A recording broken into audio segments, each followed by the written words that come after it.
The letter arrived 3 hours before the scandal did.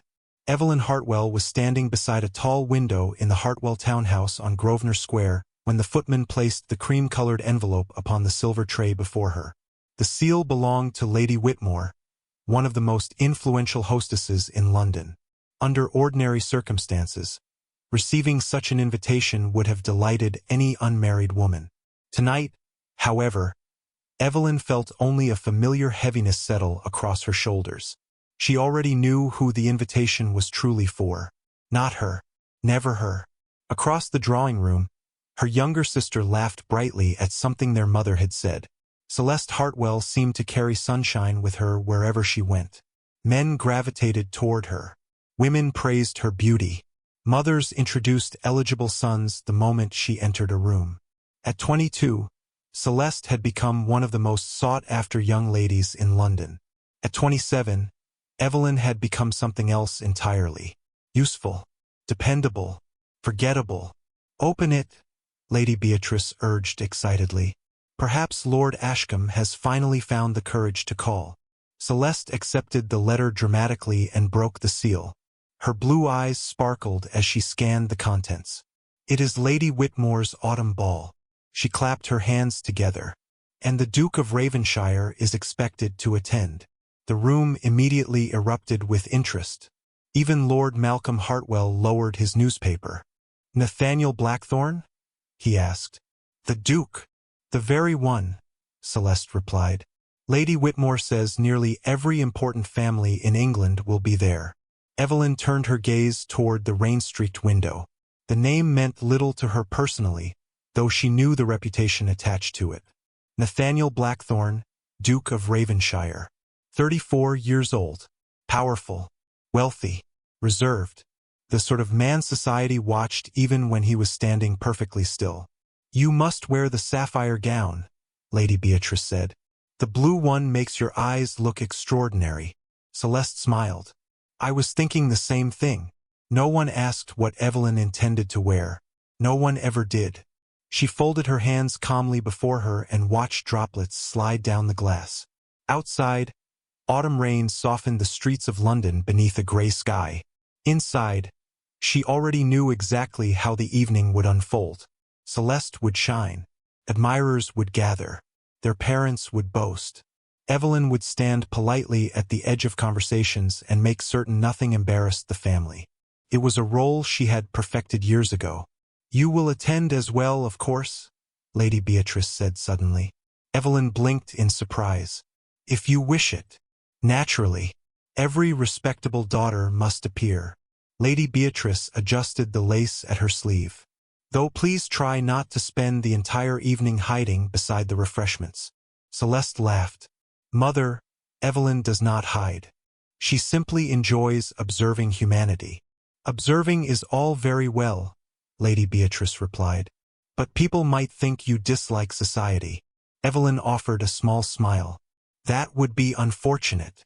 The conversation moved on. It always did. She remained by the window while plans formed around her. Fabric selections, jewel choices, carriage arrangements. Every detail revolved around Celeste's future. Evelyn had long ago stopped resenting it. Resentment required hope. Hope required expectation. Both had quietly faded years earlier. The evening of Lady Whitmore's ball arrived beneath a sky scattered with stars. Hundreds of lanterns illuminated the grand townhouse. Carriages lined the street for nearly a quarter-mile. Footmen hurried across polished stone steps. Music drifted from open windows. London society had gathered in full force. The ballroom glittered beneath crystal chandeliers. Gold candlelight reflected from mirrors that stretched nearly to the ceiling. Silk gowns shimmered in every direction. Laughter blended with orchestral music until the room seemed alive with movement. Evelyn stepped inside and immediately felt herself disappear. It was a peculiar talent. She possessed neither extraordinary beauty nor striking plainness. She occupied the comfortable middle ground where people rarely looked twice. Her chestnut hair had been arranged elegantly. Her emerald gown suited her well. Yet within minutes attention drifted elsewhere, usually toward Celeste. Tonight proved no different. "Look at them," whispered a young woman nearby. 3 gentlemen already. 4, her companion corrected. Lord Ashcombe just joined them. Evelyn followed the direction of their gazes. Celeste stood surrounded by admirers. Her laughter floated effortlessly across the room. She looked radiant beneath the chandeliers, like someone born for this world.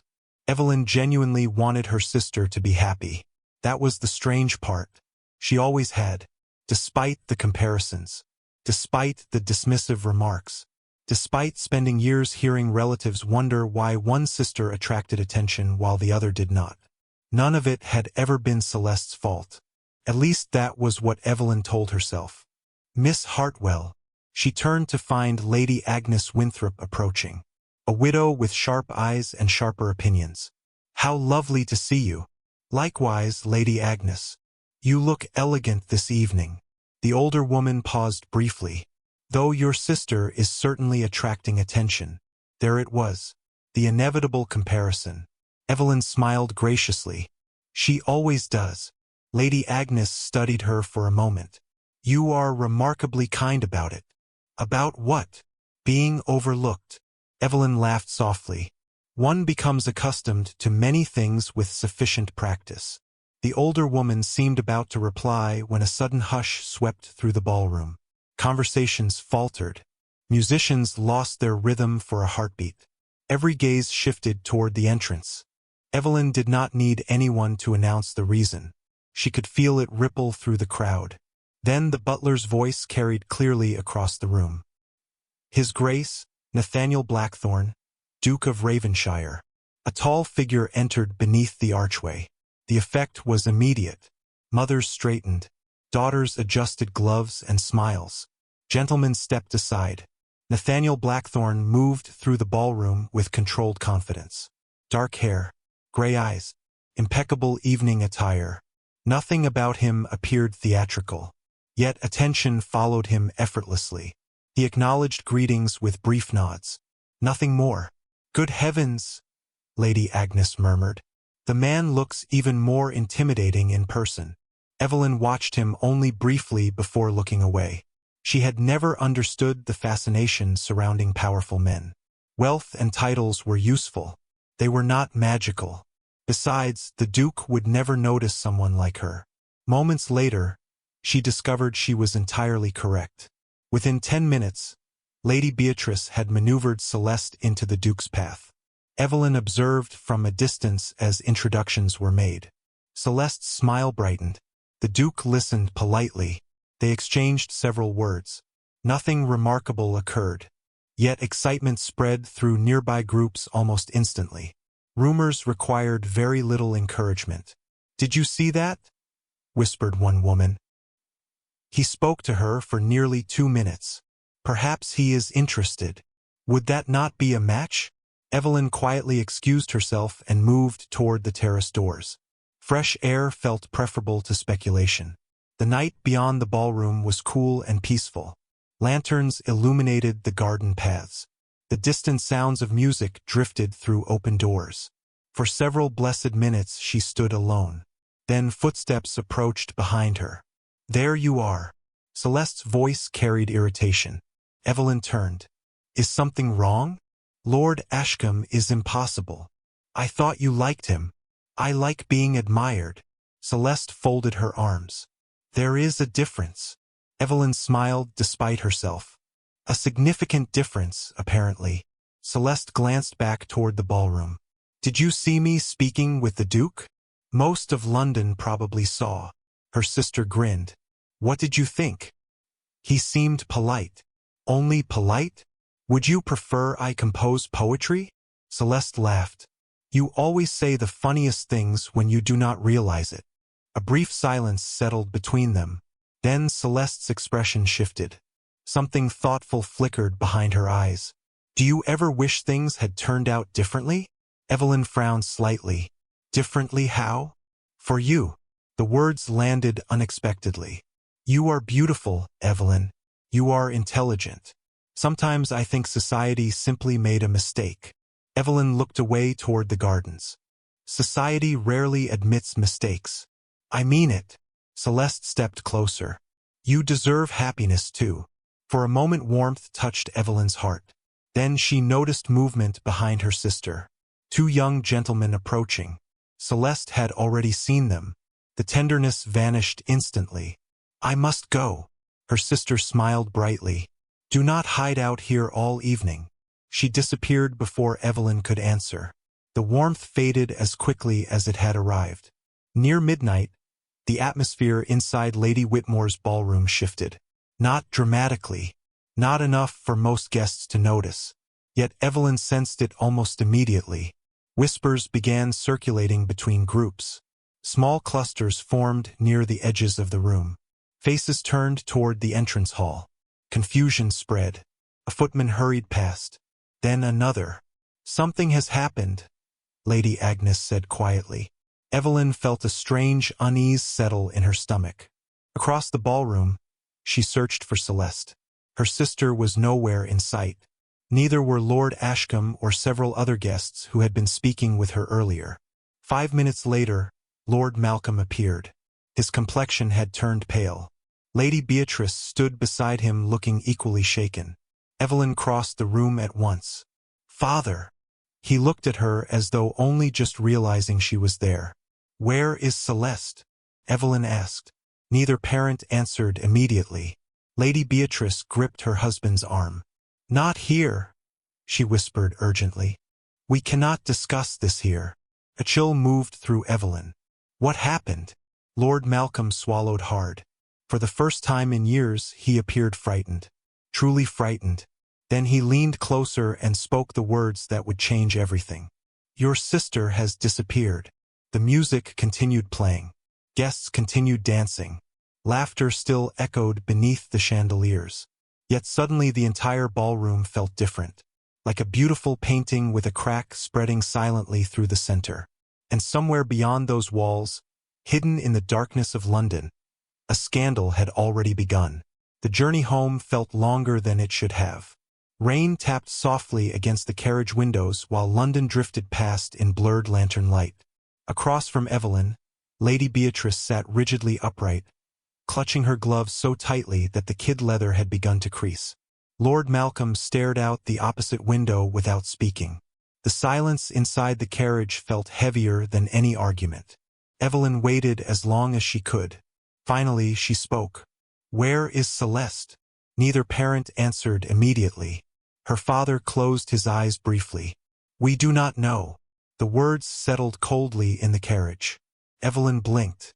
You do not know? She left the ballroom. Lady Beatrice's voice trembled. She was seen entering a private sitting room. Evelyn frowned. With whom? Another silence.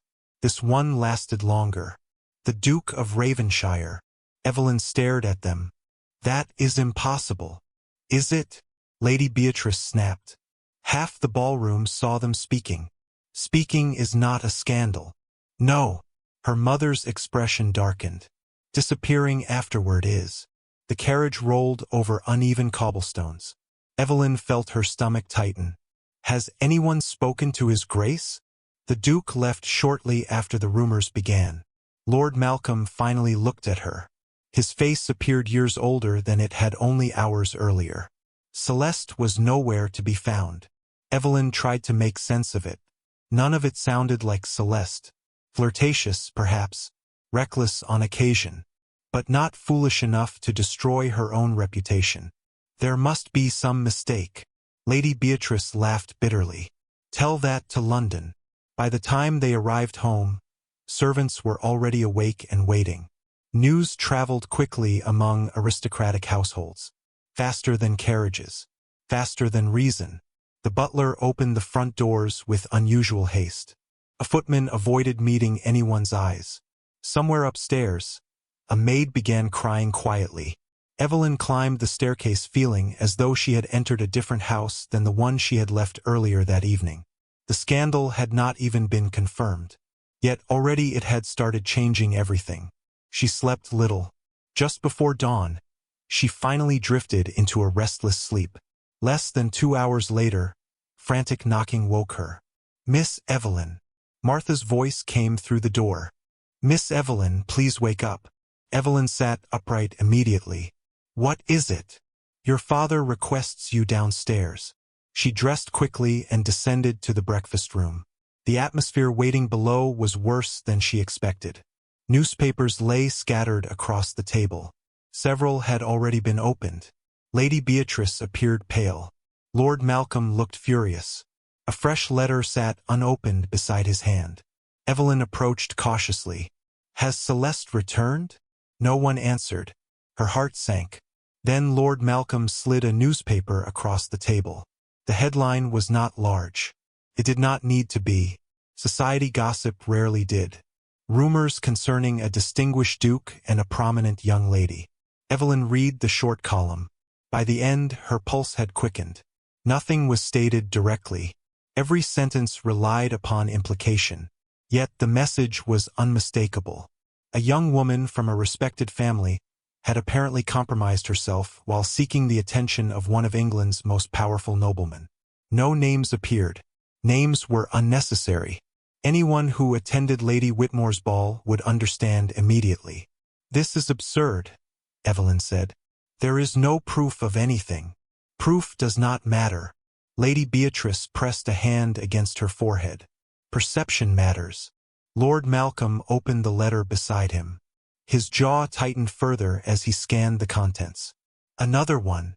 "From whom?" Lady Beatrice asked. "The Ashcombe family." He tossed the letter onto the table. "Lord Ashcombe will not be calling again."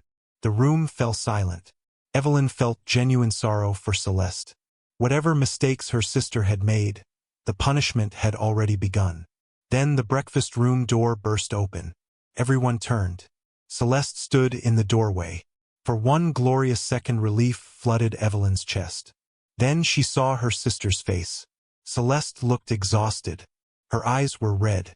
Her elegant hairstyle had partially collapsed. She seemed less like the confident young woman from the ballroom and more like a frightened girl. Lady Beatrice rushed toward her. "Where have you been?" "Mother, please. Do you understand what has happened?" "I understand perfectly." Celeste's voice cracked. "I have heard enough whispers already." Lord Malcolm rose slowly. "Answer the question." Celeste looked away. "I spent the night at Lady Penrose's house." "Without informing anyone?" "I panicked." "Why?" She hesitated. Evelyn noticed it immediately. So did everyone else. "Celeste." Their father's voice hardened. "Why?" Her sister swallowed. "Because I knew how it would look." The room remained quiet. "Did you meet privately with the Duke?"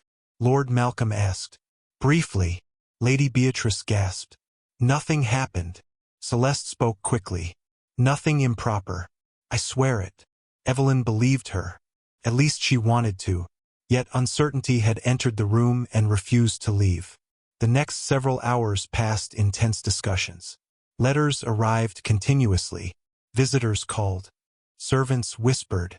Rumors multiplied faster than anyone could contain them. By afternoon, a new problem emerged. One far more dangerous than gossip. The Duke of Raven-shire had made no public statement.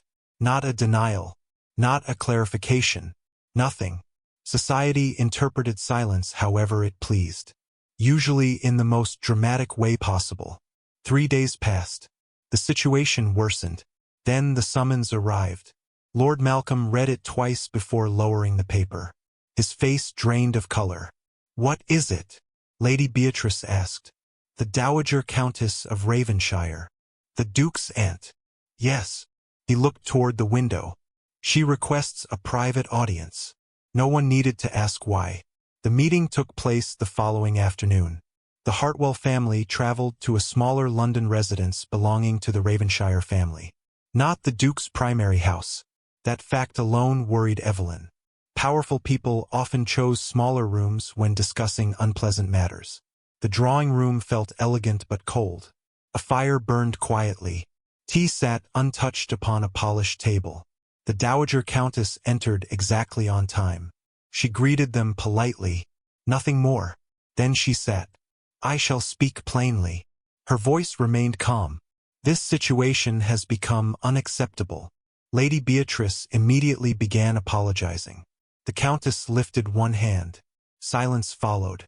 I am not interested in apologies. Her gaze shifted between them. I am interested in solutions. Lord Malcolm leaned forward. Naturally. The Duke refuses to discuss the matter publicly. That is unfortunate.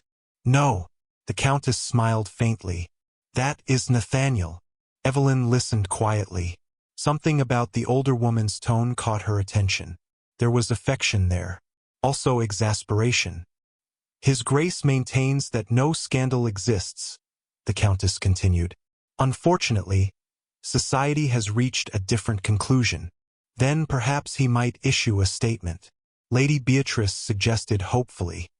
He will not. The answer came instantly. Nathaniel does not explain himself to London. Nobody spoke. The Countess folded her hands. However, there may be another approach. Evelyn suddenly had a terrible feeling. The older woman's gaze settled upon her. Miss Hartwell. Every instinct told Evelyn to be concerned. Yes. Would you accompany me for a walk? 20 minutes later they stood alone in a small winter garden behind the house. Autumn leaves drifted across stone paths. A fountain murmured softly nearby. The Countess stopped beside a marble bench. Tell me about your sister. The question surprised Evelyn. Celeste. Yes. She is kind. The answer emerged automatically. Beautiful. Intelligent. Occasionally impulsive. And you? Evelyn blinked. I beg your pardon? Tell me about yourself. The conversation felt strange. There is little to tell. I doubt that. Evelyn smiled politely. I am 27 years old. I read too much. I enjoy quiet mornings. I have no remarkable accomplishments. The Countess studied her. Interesting. What is? Most people would have spent the last 5 minutes discussing their strengths. Evelyn looked away. Most people are wiser than I am. The older woman laughed softly. No. Most people are less honest. They resumed walking. Finally the Countess stopped again. Miss Hartwell, your family requires help. Evelyn stiffened. I know. And unfortunately, your sister is no longer the person best positioned to obtain it. The meaning landed immediately. No. Hear me out. You wish me to speak with the Duke? Yes. Evelyn stared at her. Why? Because Nathaniel dislikes manipulation. Most people do. You would be surprised. A faint smile touched the Countess's lips. He also dislikes dishonesty, flattery, desperation, performance. Evelyn folded her arms. Then London must exhaust him. Frequently, the Countess stepped closer. Your family intends to send someone to Raven-shire House. Someone must persuade the Duke to help contain this scandal. Evelyn already knew what was coming. They will choose Celeste. No. The Countess shook her head. They will choose you. That evening confirmed her prediction. The moment the Hartwells returned home, discussions began. Arguments followed. By nightfall the decision had been made. Not by Evelyn. Certainly not for Evelyn. Lord Malcolm summoned her to his study shortly before dinner. Lady Beatrice and Celeste were already there. The atmosphere felt strangely formal. Evelyn remained standing. You wish to see me? Her father nodded. A difficult matter requires attention. She waited. You will call upon the Duke of Raven-shire tomorrow. The words struck exactly as she expected. They still hurt. Why me? Lord Malcolm looked uncomfortable. Lady Beatrice answered instead. Because it must be someone respectable. Evelyn almost laughed. Not because the statement was amusing. Because it revealed everything. Celeste sat quietly with lowered eyes. You mean someone who has not been associated with the scandal? Evelyn. Her mother's tone sharpened. This affects the entire family. I am aware. Then you understand your duty. Duty. The word appeared whenever sacrifices were required. Curiously, it never seemed directed towards Celeste. Evelyn looked at her sister. For a brief moment, guilt flashed across the younger woman's face. Then it disappeared. What exactly am I expected to do? She asked. Lord Malcolm exhaled slowly. Ask the Duke for discretion. And if he refuses? No one answered. That silence provided all the information she needed. Later that evening, Martha helped prepare clothing for the visit. Nothing extravagant. Nothing memorable. Respectable. Modest. Safe. As though Evelyn were being packaged for delivery. She sat before her vanity while the maid folded gloves. "It isn't fair," Martha muttered. Evelyn smiled faintly. "Fairness rarely attends London society. You should not be fixing someone else's mistakes." "Perhaps not." "Then why go?" Evelyn stared at her reflection. The answer arrived quietly. "Because if I do not, Celeste will go herself." Martha lowered her gaze. Neither woman spoke for several seconds. Finally, Evelyn rose and moved toward the window. Outside, darkness covered the city. Somewhere beyond those streets stood Raven-shire House. Somewhere beyond those walls waited a man powerful enough to destroy or save her family's future with a single decision. Tomorrow she would stand before him. Not as a daughter. Not as a sister. Not even as herself. She would go as an offering sent to repair damage she had never caused. And for reasons she could not yet explain, that thought frightened her far less than the possibility that the Duke might already know exactly why she had been chosen. Raven-shire House stood on one of the most prestigious streets in London, though Evelyn suspected it would have commanded attention even if it had been built in the middle of an empty field. The residence occupied nearly an entire block. Tall stone columns framed the entrance. Massive windows reflected the pale autumn sunlight. Everything about the estate suggested permanence. Wealth could be lost. Fashion could change. Families could rise and fall. Raven-shire House appeared built to outlast all of them. The carriage rolled to a stop. Evelyn looked through the window and felt an unwelcome flutter of nerves. Beside her, Lord Malcolm adjusted his cuffs. "Remember why you are here." She kept her eyes on the house. "I assure you, father, forgetting would be difficult." He did not appear amused. "This is important. I am aware. The future of this family may depend upon this conversation." Evelyn nearly pointed out that the future of the family seemed to depend upon her only when something unpleasant needed doing. Instead, she simply nodded. A footman opened the carriage door. Moments later she climbed the front steps alone. Her father would not accompany her. That had already been decided. The request for a private audience had specified Evelyn by name. Not Lord Malcolm. Not Lady Beatrice. Not even Celeste. Just Evelyn. The realization unsettled her more than she cared to admit. The enormous doors opened before she could gather another thought. A butler greeted her with flawless composure. "Miss Hartwell, His Grace is expecting you." That did not improve her nerves. She followed the servant through hallways lined with portraits and polished marble floors. Every detail reflected careful taste rather than excessive display. The house felt less like a monument to wealth and more like a place managed by someone who disliked waste. Eventually the butler stopped outside a pair of oak doors. "His Grace will see you now." The doors opened. Evelyn stepped inside. The study was larger than most drawing rooms. Tall bookshelves lined the walls. Sunlight filtered through long windows overlooking a private garden. A fire burned quietly despite the mild afternoon. Behind a broad desk stood Nathaniel Blackthorne. For a brief moment neither of them spoke. Evelyn had only seen him from a distance before. Up close, the impression was stronger. Not because he was exceptionally handsome, though many women would certainly claim he was. It was something else. Control. The Duke carried himself like a man entirely accustomed to making decisions and living with the consequences. His gray eyes settled on her. Calm. Observant. Difficult to read. "Miss Hartwell." His voice was deep and even. "Thank you for coming." She dipped into a curtsy. "Your Grace." He gestured toward a chair near the fireplace. "Please sit." Evelyn obeyed. Nathaniel remained standing for a moment before taking the chair opposite her. The silence stretched. Not awkward. Deliberate. She felt as though he were studying her. Finally he spoke. "Would you care for tea?" The question caught her off guard. "No, thank you." "Very well." Another pause. Then the Duke leaned back slightly. I imagine your family sent you here with a purpose. Direct. Extremely direct. Evelyn appreciated that. They did. And what purpose would that be? There was no point pretending. To ask for your discretion regarding the rumors. His expression remained unchanged. The rumors? Yes. Interesting. Evelyn folded her hands in her lap.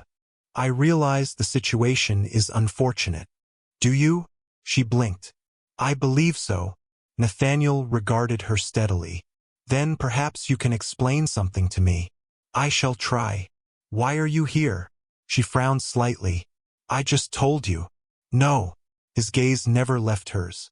You told me why your family sent you. The distinction landed immediately.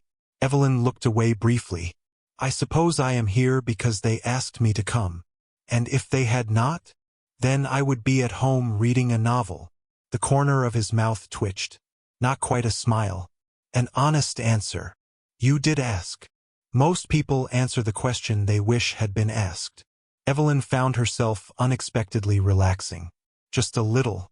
I have noticed that as well. Nathaniel studied her for several seconds. Then he rose and crossed toward the windows. Tell me something, Miss Hartwell. Of course.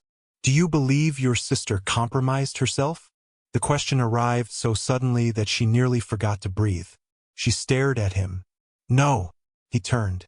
You answered very quickly. Because I do not need time to decide. His expression sharpened with interest. You are certain? Yes. Why? Evelyn considered her words carefully.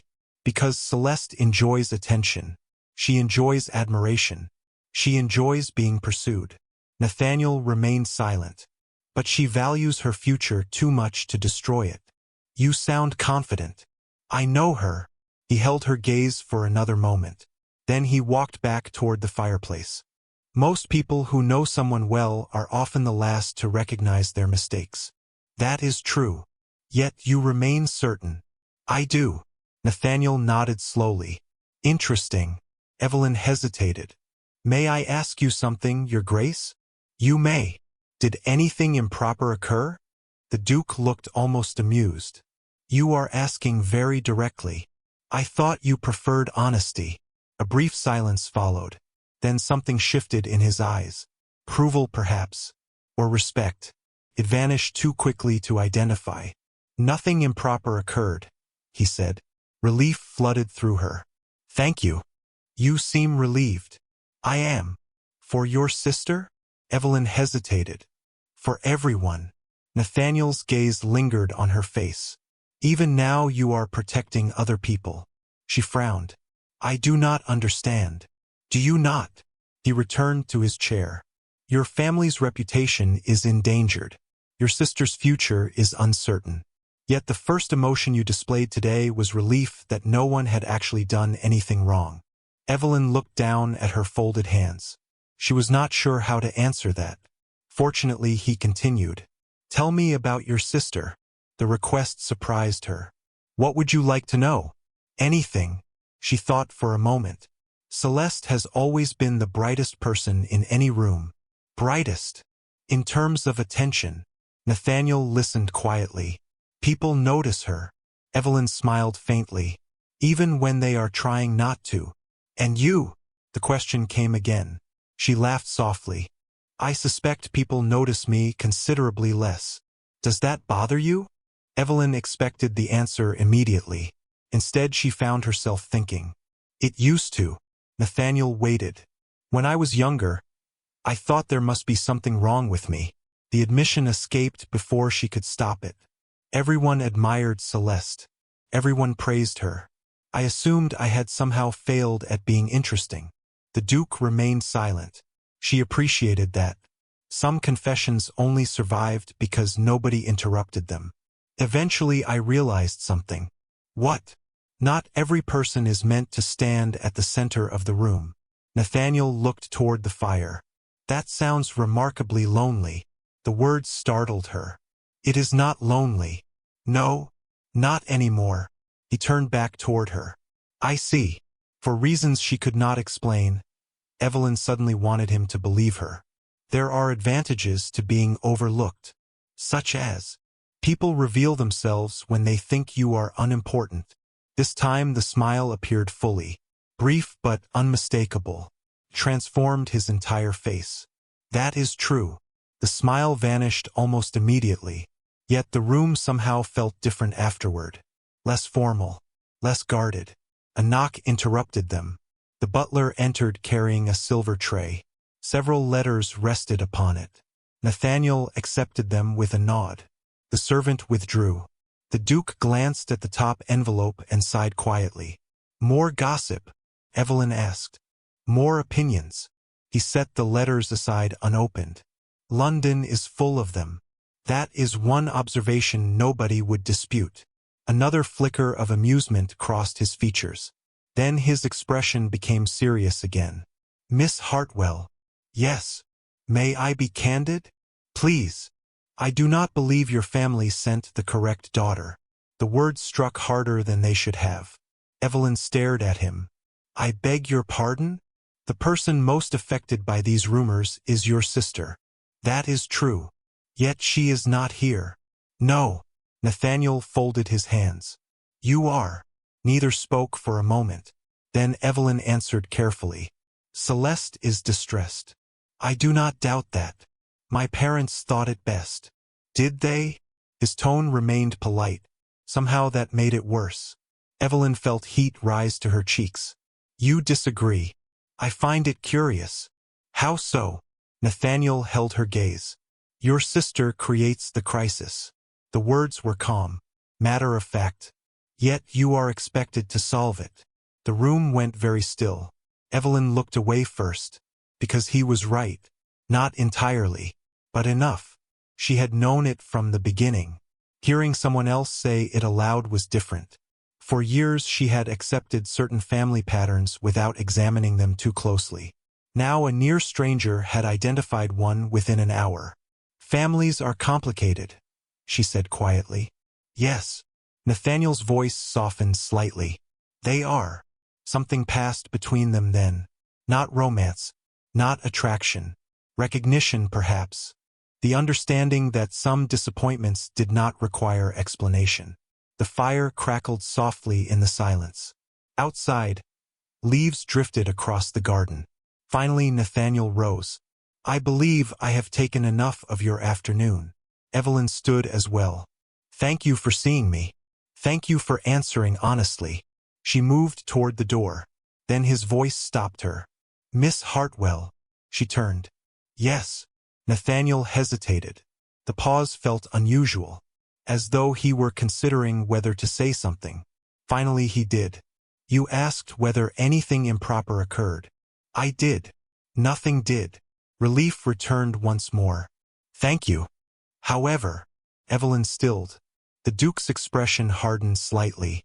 There are aspects of this situation that do not make sense. Her heartbeat quickened. What do you mean? Nathaniel looked toward the unopened letters on his desk. I mean, rumors rarely spread this quickly without assistance. The implications settled heavily between them. You believe someone started them intentionally? I believe someone benefited from them. Evelyn stared at him. Who? His gray eyes met hers. Thoughtful. Careful. That is what I intend to discover. She left Raven-shire House carrying more questions than answers. Yet one certainty remained with her throughout the carriage ride home. Nathaniel Blackthorne had not looked at her the way most people did. He had not dismissed her. He had not spoken past her. He had not treated her as a convenient messenger. For the first time in years, someone had sat across from Evelyn Hartwell and seemed genuinely interested in what she thought. She could not decide whether that realization felt comforting or dangerous. And somewhere inside Raven-shire House, the Duke stood alone beside the study window long after her carriage disappeared from view, considering a quiet woman who had defended her sister without once defending herself. The Hartwell townhouse had never felt smaller. 2 days after Evelyn's visit to Raven-shire House, every room seemed crowded with anxiety. Newspapers continued arriving each morning. Visitors continued calling. Rumors continued multiplying. Yet no solution appeared. Evelyn sat in the library beside a rain-streaked window, attempting to read a novel she had already started 3 times. She had not made it beyond the same page. Her thoughts kept returning to Nathaniel Blackthorne. Not because of his title, not because of his wealth, because of what he had said. Your sister creates the crisis, yet you are expected to solve it. The words lingered in her mind like an uncomfortable truth she could no longer ignore. A sharp knock interrupted her thoughts. Moments later the library door opened. Lord Malcolm entered. There you are. Evelyn closed her book. Has something happened? Her father's expression was strained. The Dowager Countess has requested another meeting. Evelyn frowned. With me? With all of us? A cold sensation settled in her stomach. Why? She did not explain. By 6 o'clock that evening the Hartwell drawing room was prepared for distinguished guests. Lamps glowed warmly against polished wood.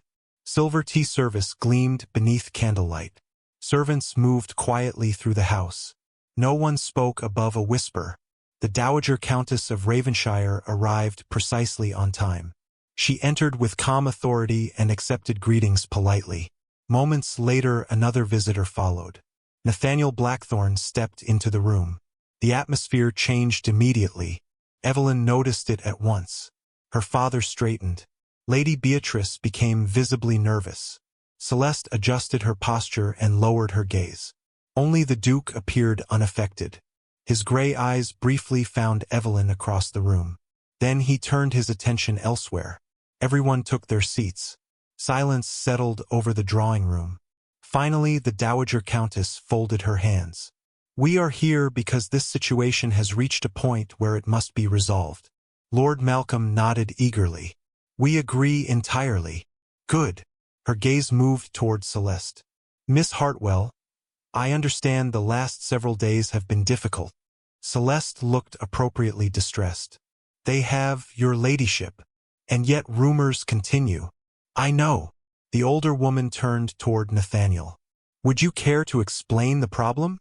The Duke remained seated, calm, composed. The problem is not the original rumor. Everyone listened carefully. The problem is that someone appears determined to keep it alive.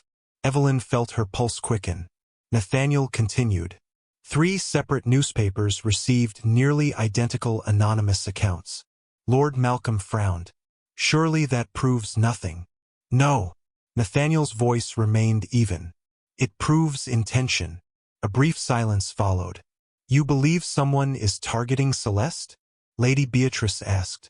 Possibly. The Duke paused. Or attempting to create pressure. Evelyn saw Celeste stiffen almost imperceptibly. The reaction lasted less than a second. Still, she noticed it. Nathaniel appeared to notice it as well. His gaze lingered briefly before moving on. Pressure for what? Lord Malcolm asked. The Duke looked directly at him. Marriage. The room froze.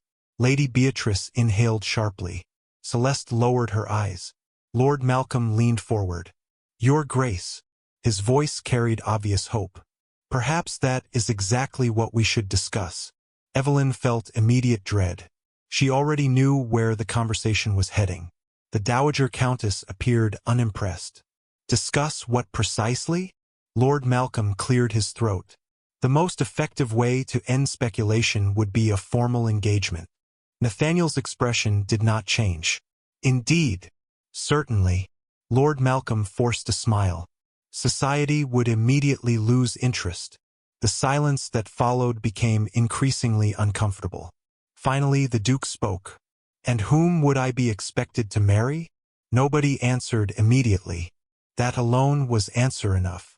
The Dowager Countess closed her eyes briefly as though fighting a headache. Lady Beatrice spoke next. Your Grace, under ordinary circumstances we would never presume. Nathaniel said nothing. However, given recent events. Recent events. His voice remained perfectly calm. You mean events that never occurred. Lady Beatrice faltered. I only meant. I know what you meant. The room grew quiet again. Evelyn looked down at her hands. Embarrassment crept across her skin. She wished the conversation would end. Instead it continued. Lord Malcolm pressed forward. Surely you understand our position. Nathaniel regarded him steadily.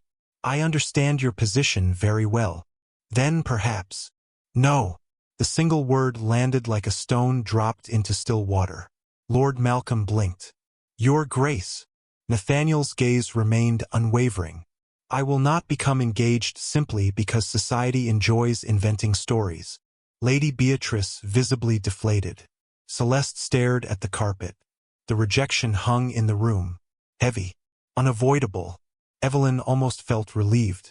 It was honest. Painful perhaps, but honest. Then something unexpected happened. The Dowager Countess leaned forward slightly. Nathaniel. The Duke turned toward his aunt. Yes. There remains another issue. For the first time all evening, Nathaniel appeared cautious. What issue? The Hartwell family is becoming a spectacle. Lady Beatrice looked mortified. The Countess continued anyway. Every day the gossip expands. Nathaniel nodded once. I am aware. And every day Miss Hartwell suffers for it. She looked toward Celeste. Particularly because she remains associated with your name. The Duke remained silent. You have no obligation to marry anyone. Correct. However, the situation cannot continue indefinitely. Evelyn sensed tension building beneath the surface of the conversation. Nathaniel's expression hardened slightly. What exactly are you suggesting? The Countess looked around the room. Then her gaze settled somewhere unexpected. On Evelyn. Not Celeste. Evelyn. Every person present seemed to notice simultaneously. Lord Malcolm looked confused. Lady Beatrice looked alarmed. Celeste looked startled. Evelyn herself felt utterly lost. The Countess spoke carefully. I am suggesting that everyone here has been focusing on the wrong daughter. Complete silence followed. Lord Malcolm stared. I do not understand. No. The older woman offered a faint smile. I suspect you do not. Nathaniel said nothing. Yet his eyes had moved toward Evelyn as well. The attention made her increasingly uncomfortable. Lady Beatrice recovered first. Surely there has been some misunderstanding. Has there? The Countess asked mildly. Miss Evelyn Hartwell met with Nathaniel. Yes. They spoke at length. That was simply to address the rumors. Of course. The Countess folded her hands. And yet she was the only person involved who spoke honestly. The room went still. Evelyn wished desperately to disappear. Lord Malcolm laughed awkwardly. Evelyn is sensible. She is considerably more than sensible. The Countess looked directly at Nathaniel. Would you disagree? Nathaniel's gaze remained on Evelyn for several seconds. Long enough for everyone to notice. No. The answer was quiet. Firm. Immediate. Something shifted inside the room. Evelyn felt it happen. The balance changed. Attention moved. Not entirely. Not yet. But enough. Celeste looked up sharply. Lady Beatrice seemed unable to process what she had just heard. Lord Malcolm appeared bewildered. Evelyn herself could barely breathe. The Dowager Countess continued. One daughter has spent the last week defending herself. Her eyes moved briefly towards Celeste. The other has spent the last week defending everyone else. Nobody spoke. One daughter attracts attention naturally. Another pause. The other earns respect. The silence became almost unbearable. Finally Lord Malcolm cleared his throat. I appreciate your confidence in Evelyn. His smile looked forced. However, I fail to see what relevance this has to the current matter. The Countess opened her mouth. Nathaniel interrupted her. It has considerable relevance. Every head turned toward him. The Duke rose slowly from his chair. Because this discussion has been based upon a flawed assumption from the beginning. Lord Malcolm frowned. What assumption? Nathaniel looked directly at him. That if I were to marry a Hartwell daughter, there is only one possible choice. The room stopped breathing. Evelyn felt her heartbeat pound inside her ears. Lady Beatrice stared openly. Celeste looked as though she had forgotten how to blink. Even the Dowager Countess appeared surprised that he had spoken aloud. Nathaniel remained perfectly calm. I have no intention of becoming engaged because of gossip. Lord Malcolm nodded quickly. Naturally. However, the single word changed everything. Every eye fixed upon him. The Duke's gaze moved across the room until it settled on Evelyn. Not briefly, not accidentally, deliberately. If a marriage were ever to occur, his voice remained steady. It would not be with Miss Celeste Hartwell. Nobody moved. Nobody spoke. The fire crackled softly in the silence. Then Nathaniel delivered the sentence that shattered every expectation in the room. It would be with Miss Evelyn Hartwell. For one endless moment the world seemed to stop. Evelyn felt every gaze swing toward her. Shock, disbelief, confusion. Across the room, Celeste had gone completely pale. Lord Malcolm looked as though he had forgotten where he was. Lady Beatrice opened her mouth and closed it again. No sound emerged. Only Nathaniel remained unchanged, calm, certain, watching. The silence stretched until it became almost painful. Then the Dowager Countess slowly leaned back in her chair. A small smile touched her lips. Not surprise, satisfaction. As though she had been waiting for everyone else to arrive at a conclusion she had recognized days earlier. And standing at the center of the storm she had never wanted, Evelyn realized her life had just divided into two parts. Everything before this moment, and everything that would come after it. By sunrise the entire city seemed to know. Evelyn discovered it the moment she entered the breakfast room. 3 newspapers sat beside her father's plate. 2 more had been delivered to the library. A fresh stack waited unopened on a side table near the entrance hall. London had found a new story. More importantly, London had found a new target. Lord Malcolm looked exhausted. Lady Beatrice appeared horrified. Celeste had not come downstairs at all. Evelyn paused beside the table. Has something happened? Her father stared at her as though she had asked whether the sky was blue. Half the city is discussing last night. She lowered herself into a chair. That was inevitable. Inevitable? Lady Beatrice repeated. The Duke of Raven-shire practically announced his preference before witnesses. Evelyn felt heat rise to her cheeks. He did not announce anything. No. Lady Beatrice pushed one of the newspapers toward her. Read that. Evelyn glanced down. The article occupied nearly half a page. Most of it consisted of speculation disguised as observation. The Duke's unusual attention toward Miss Evelyn Hartwell. Possible future alliance. A surprising shift away from the younger sister previously associated with the scandal. She closed the paper immediately. This is ridiculous. Unfortunately, Lord Malcolm muttered. Ridiculous stories sell newspapers. The morning continued badly. 2 invitations were withdrawn. 3 social calls were cancelled. One family who had spent years courting Celeste's friendship suddenly claimed to be unavailable. The scandal had not disappeared. It had simply changed shape.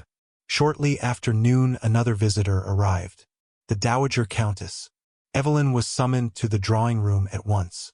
She found the older woman standing beside a window overlooking the garden. Your ladyship. The Countess turned and smiled. Good afternoon, Evelyn. The use of her first name felt deliberate. I assume you have come regarding yesterday. Partly. The Countess studied her carefully. How are you managing? Evelyn laughed softly. I am not entirely certain. An honest answer. The older woman crossed the room. You have become the subject of attention very suddenly. That is one way to describe it. And how does it feel? Evelyn considered the question. Uncomfortable. The Countess looked pleased by the answer. Good. Evelyn blinked. Good. People who enjoy attention too much rarely handle power responsibly. The older woman accepted a cup of tea from a servant. Discomfort can be useful. Evelyn sat quietly. After a moment she asked the question she had been avoiding since last night. Did the Duke mean what he said? The Countess's eyes sparkled slightly. Which part? You know which part. Yes. She smiled into her tea. I do. Evelyn waited. The Countess allowed the silence to stretch before finally answering. Nathaniel does not make statements lightly. That did not actually answer the question. Unfortunately, the older woman appeared perfectly aware of that fact. Before Evelyn could ask again, the drawing room door opened. Nathaniel himself entered. Every coherent thought immediately vanished from Evelyn's mind. The Duke looked as composed as ever. Dark coat, immaculate cravat, calm expression. He greeted his aunt first. Then his gaze shifted toward Evelyn. "Miss Hartwell, Your Grace." A brief silence followed. The Countess set down her teacup. "Excellent." Both younger people looked toward her. "You may explain things to each other while I enjoy the garden." Nathaniel frowned slightly. "Aunt, do not look at me that way." The older woman rose gracefully. "You created this situation. You may manage it." 5 seconds later she was gone. Evelyn stared after her. Nathaniel looked equally resigned. "She enjoys this." "Very much." The Duke exhaled quietly and moved toward the fireplace. "I apologize." "For what?" "The consequences of yesterday." Evelyn folded her hands together. "You did not force the newspapers to print gossip." "No." He paused. "But I contributed." She studied him carefully. "Why did you say it?" The question hung between them. Nathaniel did not answer immediately. "Because it was true." Her pulse stumbled unexpectedly. The Duke continued before she could respond. "Everyone in that room assumed only one Hartwell daughter deserved consideration. That is hardly unusual." "Perhaps not." His gray eyes held hers. "I found it irritating." A surprising laugh escaped her. Nathaniel looked almost pleased. "There it is." "What?" "The expression from my study."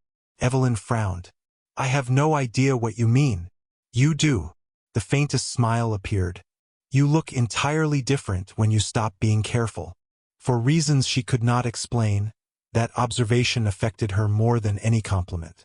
Nobody noticed Evelyn. Nobody watched her closely enough to identify differences in expression. Nobody except him, apparently. The realization felt dangerous. A servant entered carrying a silver envelope. He handed it directly to Nathaniel. The Duke read the contents. Then he sighed. "What now?" Evelyn asked. Nathaniel passed her the invitation. Her eyes widened as she scanned the elegant handwriting. Lady Whitmore's Autumn Charity Gala. One of the largest social gatherings of the season. The event would take place in 3 nights. Nearly everyone important would attend. "I assume you are going." Nathaniel nodded. "Unfortunately." "Then why do you look displeased?" "Because Lady Whitmore is not inviting me." Evelyn looked back at the card. Understanding arrived immediately. "She is inviting us." "Exactly." Silence followed. The significance became impossible to ignore. Public appearance. Public scrutiny. Public speculation. Lady Whitmore had essentially invited London society to witness whatever happened next. Nathaniel sat opposite her. "We have a problem." "Several, actually." "True." His expression became serious. "The rumors are no longer fading." Evelyn nodded. "I know. They will worsen at the gala." "I know that too." Nathaniel leaned back slightly. "Then we need to decide how to respond." She looked at him. "What do you suggest?" "Visibility." The answer surprised her. "Visibility? If we hide, people will assume the worst." He folded his arms. "If we appear together, the speculation changes." Evelyn understood immediately. Society respected confidence. It devoured weakness. "You want me to attend with you?" "Yes." The word landed softly, firmly. "Only if you are willing." That last sentence mattered. He could have issued instructions. Instead he offered a choice. Evelyn noticed. So did he. "You are giving me an opportunity to refuse." "Of course." She almost smiled. "Most dukes would not." "Most dukes are exhausting." The remark caught her off guard. A laugh escaped before she could stop it. Nathaniel's eyes warmed slightly. Just slightly. "There is the expression again." Evelyn shook her head. "You seem strangely determined to make me laugh." "Perhaps." The answer carried enough honesty to unsettle her. Neither spoke for several moments. Outside the windows, afternoon sunlight spread across the gardens. Inside, the atmosphere felt unexpectedly peaceful. Then the peace shattered. The drawing room door opened abruptly. Celeste entered. Her appearance alone revealed the difficult days she had endured. Dark circles lingered beneath her eyes. Her smile looked forced, yet she remained beautiful, strikingly so. The moment she noticed Nathaniel, hope flashed across her face. The moment she noticed Evelyn sitting beside him, that hope vanished. "Your Grace." Nathaniel rose politely. "Miss Hartwell." The formal distance in his voice was impossible to miss. Celeste noticed. Evelyn saw the realization strike her sister. Pain followed immediately afterward. "I did not realize you were visiting." Celeste looked between them. Nathaniel answered calmly. "I came regarding Lady Whitmore's gala." "The gala?" Her voice softened. "Yes, of course." A silence settled over the room. Awkward. Heavy. Finally Celeste forced a smile. "I imagine you will attend." Nathaniel nodded. "I will." "Wonderful." She turned toward Evelyn. "And you?" "I have been invited." Celeste's smile tightened. "How fortunate." The words sounded pleasant. The emotion behind them did not. Evelyn felt a pang of guilt. Celeste had spent years receiving admiration without effort. Now that admiration had shifted. Not entirely, not permanently, but enough to frighten her. Nathaniel appeared to recognize it as well. His expression softened slightly. "Miss Hartwell." Celeste looked up. "Yes. Whatever else happens, I hope the rumors end soon." Genuine kindness colored his voice. Nothing more, nothing less. Yet the response seemed to wound her anyway, because it sounded like sympathy rather than interest. Celeste lowered her gaze. "Thank you." A few moments later she excused herself and left. The silence she left behind felt different than before. Sadder somehow. Evelyn stared toward the closed door. "She is hurting." Nathaniel remained quiet. "I know. This has been difficult for her." "I know that too." Evelyn looked at him. "Then why do I feel as though there is something you are not saying?" The Duke's gaze drifted toward the windows. "Because there is." Her heartbeat quickened. "What do you mean?" Nathaniel hesitated. For the first time since she had met him, uncertainty crossed his features. "I am not yet certain." "Certain of what?" He looked back at her. "Of who benefits most from keeping this scandal alive." The room grew still. Evelyn remembered his warning from days earlier.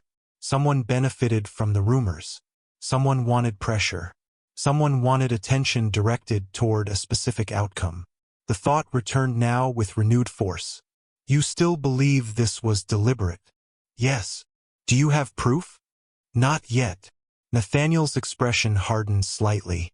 "But I intend to find it." The conversation ended shortly afterward. Arrangements were made for the gala. Details were discussed.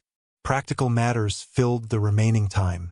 Yet long after the Duke departed, Evelyn remained beside the drawing room window, watching his carriage disappear down the street, thinking. For most of her life she had occupied the edge of every room. Invisible, ignored, safe. Now all of London seemed determined to look directly at her. And in 3 nights, beneath another ballroom full of chandeliers and whispers, she would walk into that attention with the most powerful duke in England at her side. Whether that protected her or placed her in even greater danger, she could not yet tell. But for the first time in years, she knew one thing with absolute certainty. She would not be standing alone. The night of Lady Whitmore's gala arrived beneath a clear autumn sky. Hundreds of carriage lamps illuminated the street outside the mansion. Music drifted through open windows. Laughter spilled into the evening air. Every important family in London seemed determined to attend.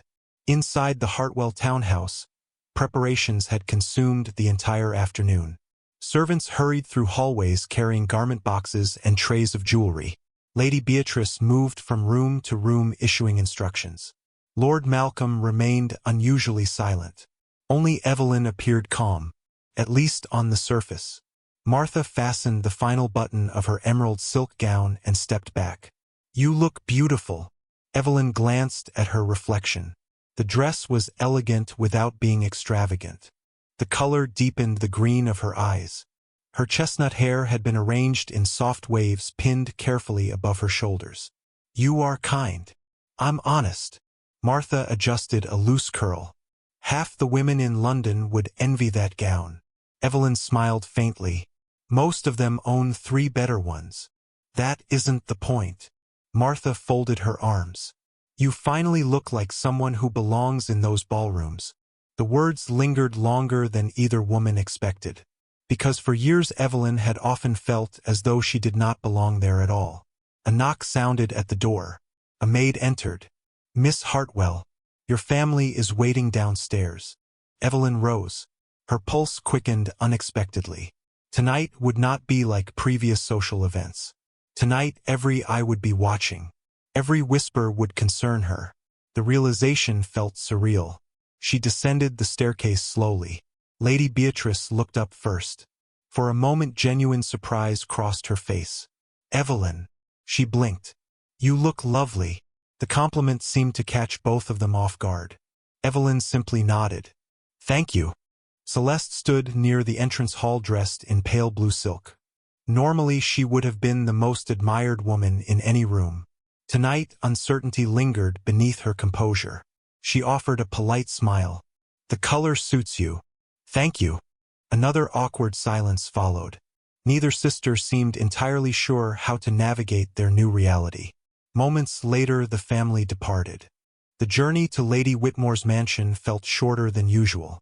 Perhaps because Evelyn spent most of it staring through the carriage window while trying not to think about what awaited her. Unfortunately, it was impossible not to think about it. The moment their carriage arrived, the scale of the evening became obvious. Footmen lined the entrance steps. Lanterns glowed across manicured gardens.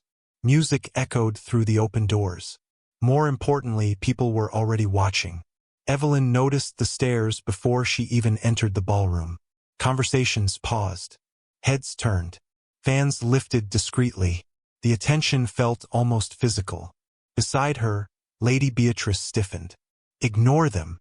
Evelyn nearly laughed. "That may be difficult." They entered the ballroom. Crystal chandeliers bathed everything in golden light. Hundreds of guests filled the room. Silk gowns shimmered beneath the glow. Orchestral music drifted through the crowd. Yet despite all the beauty, one fact became obvious within seconds. News had spread far beyond the newspapers. People were staring directly at her. Not Celeste. Her. Good heavens!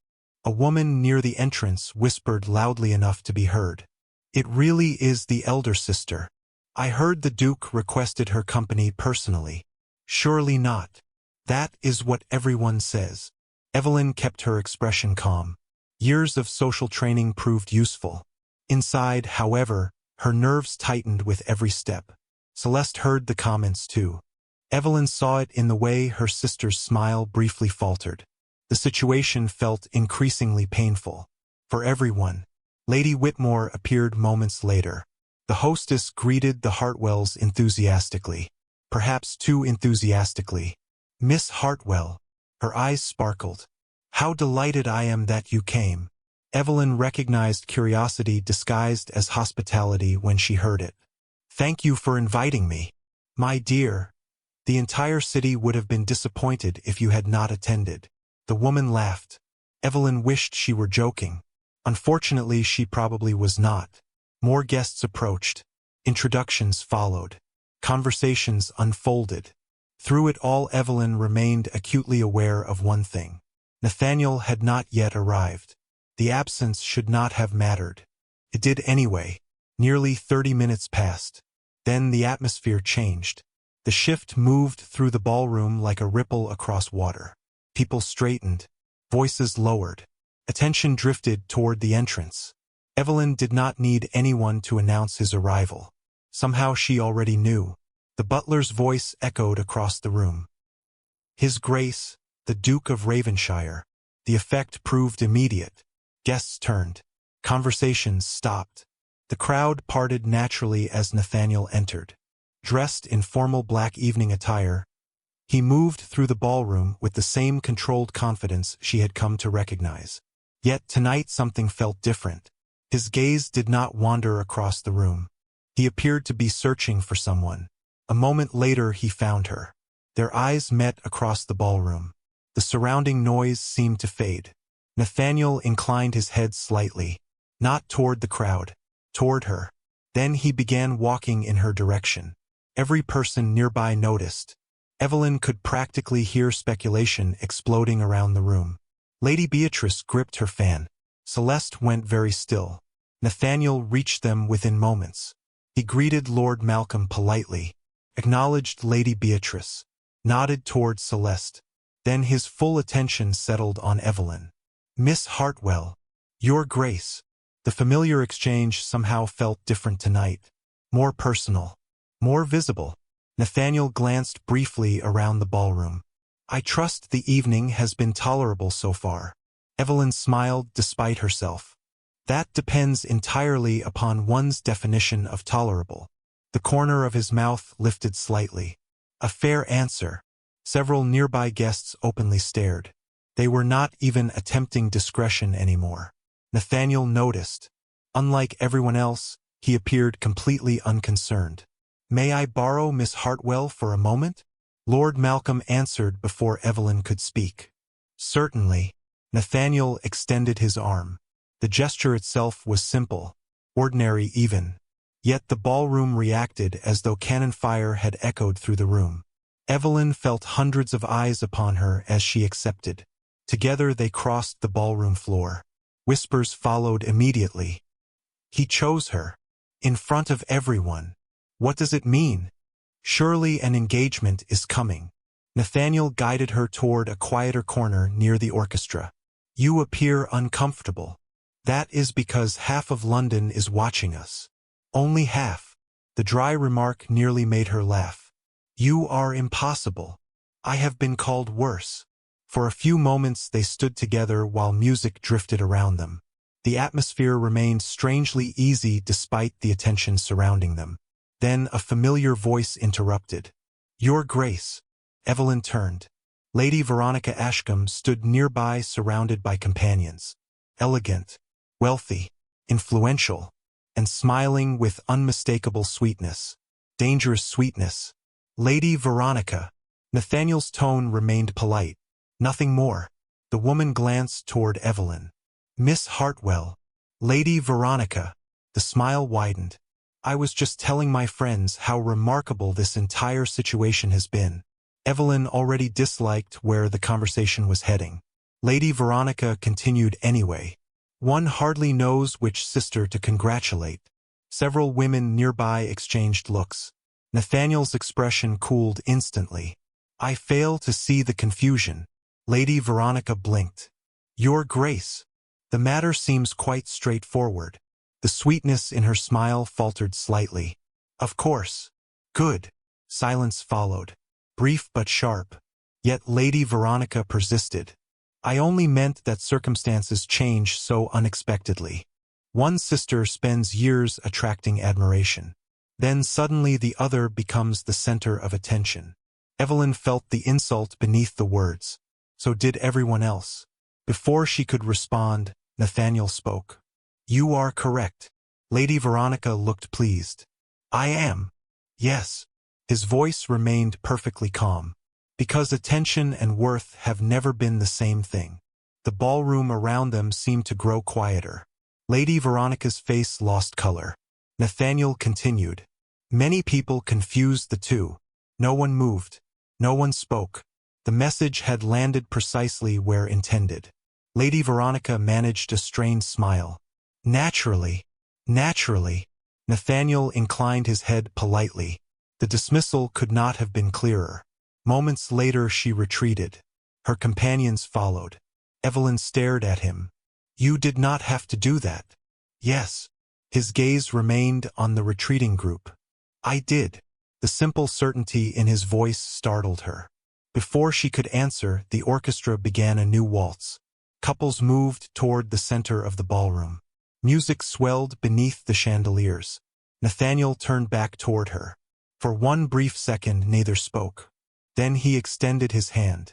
Miss Hartwell. Her pulse instantly accelerated. Yes. Would you honor me with this dance? The question echoed far beyond the space between them. Nearby conversations stopped. Guests openly watched. Across the ballroom, heads turned. Evelyn felt the weight of attention settle upon her shoulders. Months ago she would have retreated. Years ago she would have assumed he meant someone else. Tonight she met Nathaniel's gaze directly. You realize everyone is watching. I do. And that does not concern you? The faintest smile touched his lips. Not particularly. A nervous laugh escaped her. Nathaniel's hand remained extended. Steady. Certain. Waiting. Evelyn looked at it. Then at him. Finally she placed her hand in his. Then I would be honored. The reaction throughout the ballroom proved immediate. A collective hush followed them as Nathaniel led her onto the dance floor. Couples shifted aside. Conversations faded. Even the musicians seemed aware of the moment unfolding before them. Evelyn felt her heart pounding as Nathaniel settled his hand respectfully at her waist. The waltz began. They moved together across the polished floor. Graceful, controlled, visible, very visible. Yet, after the first few measures, something unexpected happened. The whispers disappeared. Not from the room, from her mind. Because Nathaniel's attention never wandered. Not once. He did not scan the ballroom. He did not acknowledge the spectators. He danced as though she were the only person who mattered at that moment. You are thinking very hard. His voice was low enough for only her to hear. Evelyn smiled. I am trying to survive this evening. How is that progressing? Ask me tomorrow. The answer earned another rare smile. Around them the ballroom watched in stunned silence. The forgotten daughter. The overlooked sister. The woman who usually stood unnoticed at the edge of every room. Tonight she occupied the center of the floor beside the most powerful duke in England. And for the first time in her life nobody was looking past her. They were looking directly at her. And Nathaniel Blackthorne had made certain of it. The applause followed them long after the dance ended. Not loud applause. That would have been improper. This was something far more powerful. Approval. Recognition. Interest. The sort that traveled through a ballroom and settled into every conversation for the rest of the evening. Evelyn returned to the edge of the dance floor feeling as though she had stepped into someone else's life. Nathaniel remained beside her, completely unconcerned by the attention, completely aware of its effect.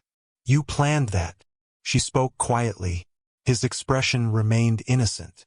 Planned what? The dance. I requested a dance. In front of half of London. Technically, all of London would not fit inside this ballroom. Despite herself, she laughed. Nathaniel's eyes softened briefly. Then a footman approached carrying a silver tray. Your Grace. The servant lowered his voice. A message has arrived. Nathaniel accepted the folded note. His expression changed almost immediately. The shift was subtle. Most people would have missed it. Evelyn did not. The amusement vanished. Focus replaced it. Bad news? She asked. Nathaniel folded the paper. Potentially useful news. Before she could ask more, Lady Whitmore appeared with several guests in tow. Conversation resumed. Introductions followed. Social obligations consumed the next hour. Yet throughout it all Evelyn noticed something unusual. Nathaniel seemed distracted. Not rude. Not absent. Simply alert, as though he were listening for something beneath the music and conversation. Near midnight, the gala finally began winding down. Carriages arrived. Guests departed. The crowd slowly thinned. Nathaniel escorted Evelyn and her family to their carriage personally. Another gesture guaranteed to dominate tomorrow's gossip. Lord Malcolm looked increasingly overwhelmed by events he no longer controlled. Lady Beatrice appeared torn between confusion and cautious optimism. Celeste remained quiet, very quiet. As Nathaniel helped Evelyn into the carriage, he paused. May I call tomorrow? The question sounded perfectly proper. Yet her pulse quickened anyway. Of course. His gaze held hers for a moment. There are several matters we should discuss. Regarding the rumors? among other things. Before she could ask what that meant, he stepped back. The carriage door closed. The journey home passed mostly in silence. Only once did anyone speak. Everyone was staring at you. The comment came from Celeste. Evelyn looked up. Her sister sat across from her in the dim carriage light. They were staring at both of us. Celeste smiled faintly. No. The answer arrived quietly. Not anymore. The words lingered painfully between them. Back at the townhouse, Evelyn slept poorly. Not because of the ballroom. Not because of Nathaniel. Because of Celeste. Something felt wrong. Her sister had always loved admiration. Yet tonight her disappointment seemed deeper than wounded pride. Felt personal. By morning the feeling remained. Shortly after breakfast, Nathaniel arrived exactly as promised. He requested a private conversation. Lord Malcolm approved immediately. 20 minutes later Evelyn found herself seated in the Hartwell library opposite the Duke. Sunlight filtered through tall windows. A fire crackled softly despite the mild weather. Nathaniel wasted no time. I received new information last night. Her pulse quickened. About the rumors? Yes. He reached into his coat and withdrew several folded papers. 3 anonymous letters were delivered to newspaper offices before the scandal appeared publicly. Evelyn leaned forward. You found them? Eventually. He handed her the documents. She examined them carefully. The handwriting appeared disguised. The language was vague, yet certain details stood out. Details only a handful of people should have known.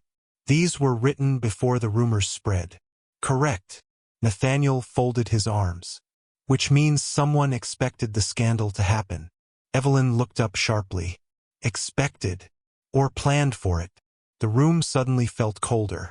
She glanced back at the papers. Who would do something like that? That is the question. Nathaniel moved toward the window.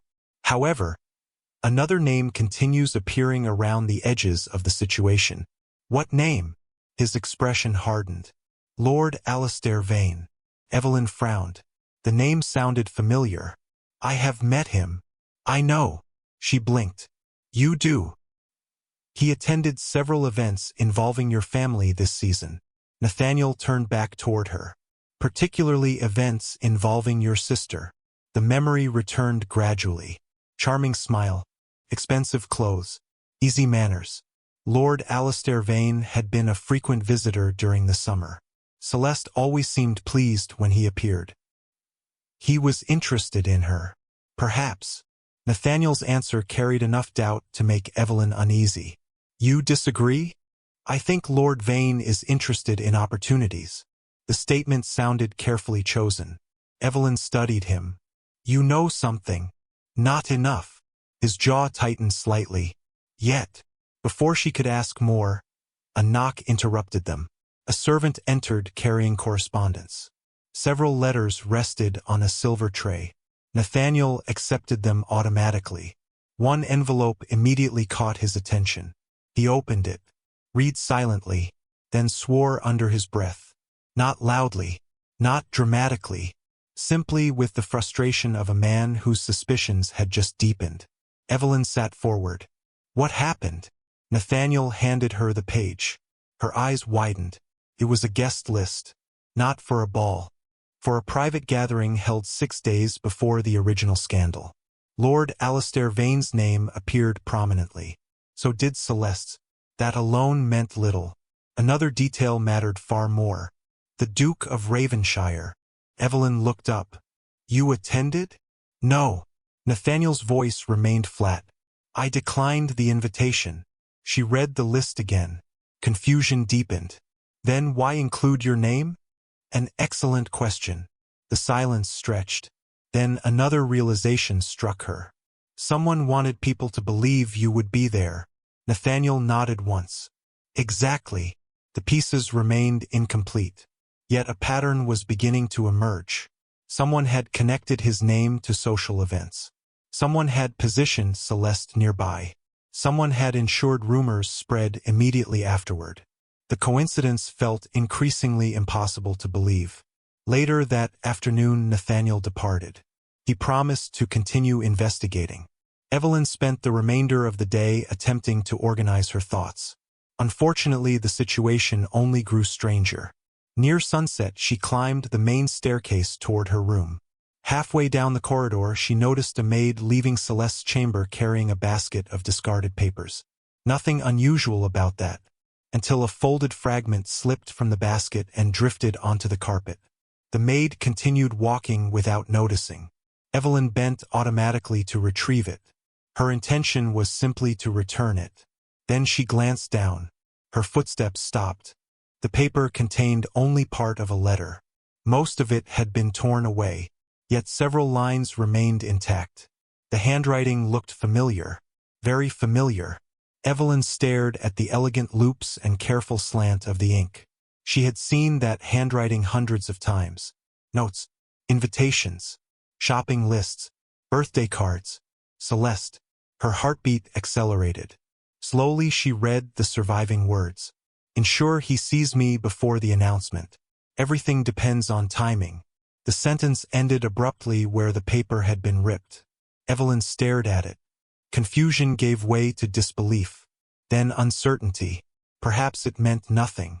Could refer to anyone, any situation, any plan. Yet the timing felt impossible to ignore. She folded the fragment carefully and slipped it into her pocket. A few minutes later, she found Celeste alone in the morning room. Her sister sat beside the window pretending to read. Pretending very poorly. "May I ask you something?" Evelyn said. Celeste looked up. "Of course." Evelyn hesitated. Part of her wanted to walk away. Instead, she withdrew the paper fragment. "Do you recognize this?" For a split second, something flashed across Celeste's face. Alarm. It disappeared almost instantly. Too quickly for most people to notice. Not quickly enough for Evelyn. "It looks like part of a letter." "Your letter." Celeste laughed lightly. "Perhaps." The answer felt wrong. Everything about it felt wrong. "What does it mean?" Evelyn asked. "How should I know?" Her sister looked away. "It is only half a sentence." Silence settled between them. Then Celeste forced a smile. "You are becoming suspicious, Evelyn." The remark was intended to sound playful. Failed. "Should I not be?" For the first time, genuine tension entered the room. Celeste set aside her book. "What exactly are you suggesting?" "I do not know." That was the truth. "But something about this entire situation feels strange." Celeste's expression cooled. "You sound like the Duke." The comment surprised her. "What does that mean?" "It means he looks for mysteries everywhere." Her sister rose. "Not every unfortunate event is part of a conspiracy." "Perhaps not." Celeste moved toward the door. "I am tired of discussing it." A moment later she left. Evelyn remained beside the window, watching the closed door, thinking. For the first time in her life, she questioned whether she truly understood her sister. The realization hurt more than she expected. Outside, twilight settled across London. Inside Raven-shire House, Nathaniel Blackthorne sat alone in his study reviewing fresh reports from his investigators. One name continued appearing. One pattern continued repeating.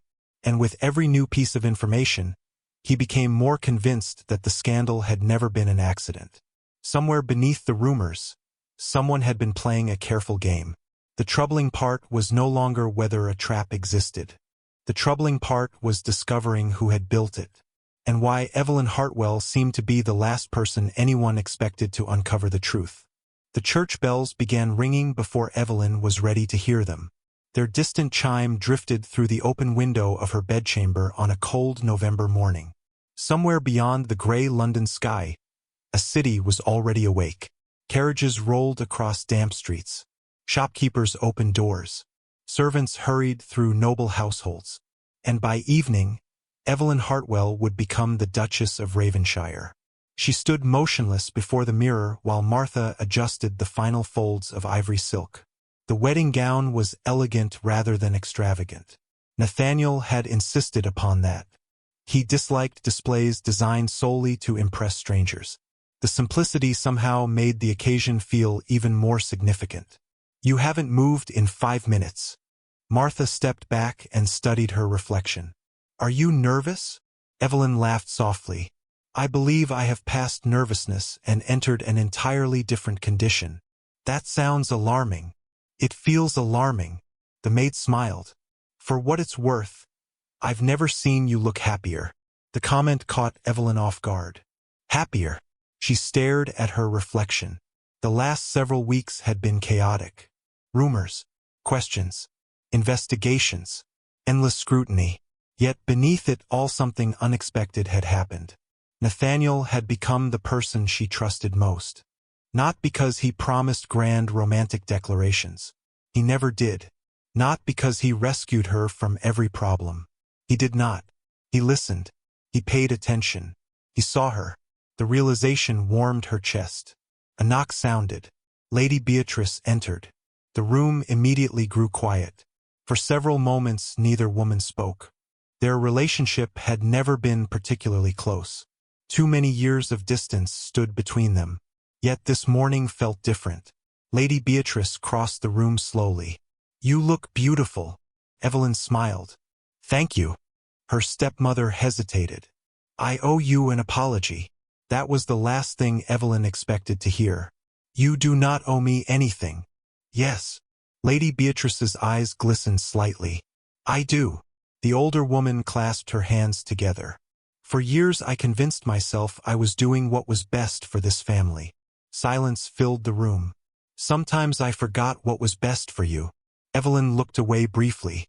The words hurt because they were true. Yet they also carried sincerity. Something rare. Something long overdue. Today should be about happiness. Lady Beatrice managed a faint smile. "Not regret." Before Evelyn could respond, the older woman stepped forward and gently adjusted a loose strand of hair. A simple gesture. One she could barely remember receiving as a child. "You deserve this happiness." Then she left. Martha pretended not to notice the moisture gathering in Evelyn's eyes. For that she was grateful. An hour later the carriage journey began. The wedding would take place at St. Aldwyn's Chapel, a historic stone church belonging to the Raven-shire estate. The route there seemed lined with spectators. Word had spread far beyond aristocratic circles. People wanted to witness the unusual match. The overlooked daughter. The powerful Duke. The story had captured imaginations throughout the city. Inside the carriage, however, none of that mattered. Evelyn sat quietly beside her father. Lord Malcolm looked unusually solemn. "You are certain?" he asked suddenly. She smiled. "A little late for doubts, father." "That was not what I meant." His voice softened. "I mean him." The question surprised her. For years her father had measured men according to titles, influence, and financial stability. Now he seemed concerned with something else entirely. "Yes." The answer came easily. "I am certain." Lord Malcolm nodded slowly. Then he looked out the window. Neither spoke again. St. Aldwyn's appeared through the morning mist like something from a painting. Gray stone walls. Tall stained-glass windows. Ancient oak doors. Hundreds of guests filled the grounds outside. Carriages stretched down the road. Society had arrived in force. Evelyn's pulse accelerated the moment the carriage stopped. Reality settled around her. This was happening. Today. Not someday. Not eventually. Today. A footman opened the door. The noise outside swelled instantly. Voices. Movement. Anticipation. Lord Malcolm offered his arm. Together they approached the chapel entrance. Inside, candlelight flickered against stone walls. Flowers decorated every aisle. Music drifted softly through the air. Yet despite the beauty surrounding her, Evelyn noticed something else. The atmosphere felt strange. Not hostile. Not welcoming either. Curious. Measuring. She recognized many faces. Some had ignored her for years. Others had openly favored Celeste. Now they watched her walk down the aisle as though seeing her for the first time. The irony was almost amusing. Then she saw her family seated near the front. Lady Beatrice looked emotional. Several relatives appeared uncertain. Celeste sat perfectly still. Her pale blue gown complemented her beauty. Yet there was no mistaking the tension in her posture. For a moment the sisters looked at each other. Neither smiled. Neither looked away. Then the organ music changed. The signal arrived. Every guest rose to their feet. Evelyn turned toward the aisle and saw Nathaniel, standing near the altar beneath sunlight streaming through stained glass. Waiting. Not distracted. Not impatient. Waiting. The sight stole her breath. He looked exactly as she remembered. Strong. Composed. Unshakably calm. Yet something in his expression softened the moment he saw her. The distance between them suddenly felt insignificant. Lord Malcolm guided her forward. One step, then another. The chapel disappeared around her. The guests vanished. The whispers faded. Only Nathaniel remained. Halfway down the aisle she heard murmurs ripple through the congregation. They grew louder near the front. Confusion spread among several guests. Evelyn frowned slightly. Something was happening. Then she noticed movement near the entrance. Late arrivals. Not unusual, except the faces accompanying them. Lord Alistair Vane had entered the chapel. Several guests immediately recognized him. More whispers followed. Evelyn felt unease settle in her stomach. Nathaniel noticed him too. Their eyes met briefly across the chapel. The Duke's expression hardened. Only for a second. Then it disappeared. By the time Evelyn reached the altar, his composure had returned completely. Lord Malcolm placed her hand into Nathaniel's. The familiar warmth steadied her instantly. "You look worried." Nathaniel's voice remained low enough for only her to hear. "Lord Vane is here." "I know." "Should he be?" Pause followed. Then Nathaniel answered quietly. "Probably not." Before she could ask more, the ceremony began. The minister spoke. Vows followed. Responses echoed beneath the chapel ceiling. Yet throughout it all Evelyn sensed something unusual. Nathaniel never looked away. Not once. Not toward Lord Vane. Not toward the guests. Not toward the growing whispers. Only toward her. As though everything else had become irrelevant. Gradually her anxiety faded. The ceremony continued. Promise after promise. Word after word. Then came the final question. The minister turned toward Nathaniel. "Do you freely and willingly take this woman as your wife?" Silence settled across the chapel. Nathaniel did not hesitate. "I do." The answer rang clear and certain. No pause. No doubt. No hesitation. Emotion tightened Evelyn's throat unexpectedly. The minister turned toward her. "Do you freely and willingly take this man as your husband?" She looked into Nathaniel's eyes. Into the steady confidence she had come to trust. Into the quiet strength that had changed her life. "I do." The words emerged softly, yet they felt stronger than any speech she had ever given. The minister smiled. "Then by the authority vested in me, I now pronounce you husband and wife." Applause erupted immediately. Genuine applause this time. Guests rose. Smiles appeared. Congratulations spread throughout the chapel. The tension that had dominated recent weeks seemed to dissolve all at once. Nathaniel squeezed her hand gently. "Welcome to Raven-shire, Duchess." The title felt unreal. Evelyn laughed through sudden tears.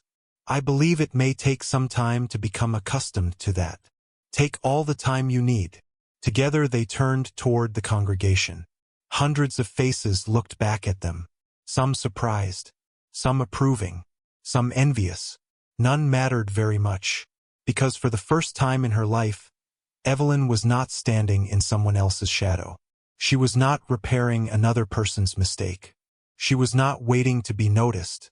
She stood beside a man who had chosen her openly, publicly, without hesitation. Yet even as applause filled the chapel, another story continued unfolding beneath the celebration. Near the back pews, Lord Alistair Vane quietly left before the reception began. Few people noticed. Nathaniel did. And as the newly married couple walked together down the aisle, the Duke's attention lingered briefly on the closing chapel doors. The wedding had ended.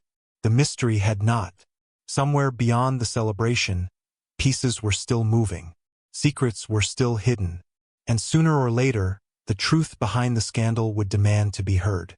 Raven-shire Manor felt nothing like the houses Evelyn had known before.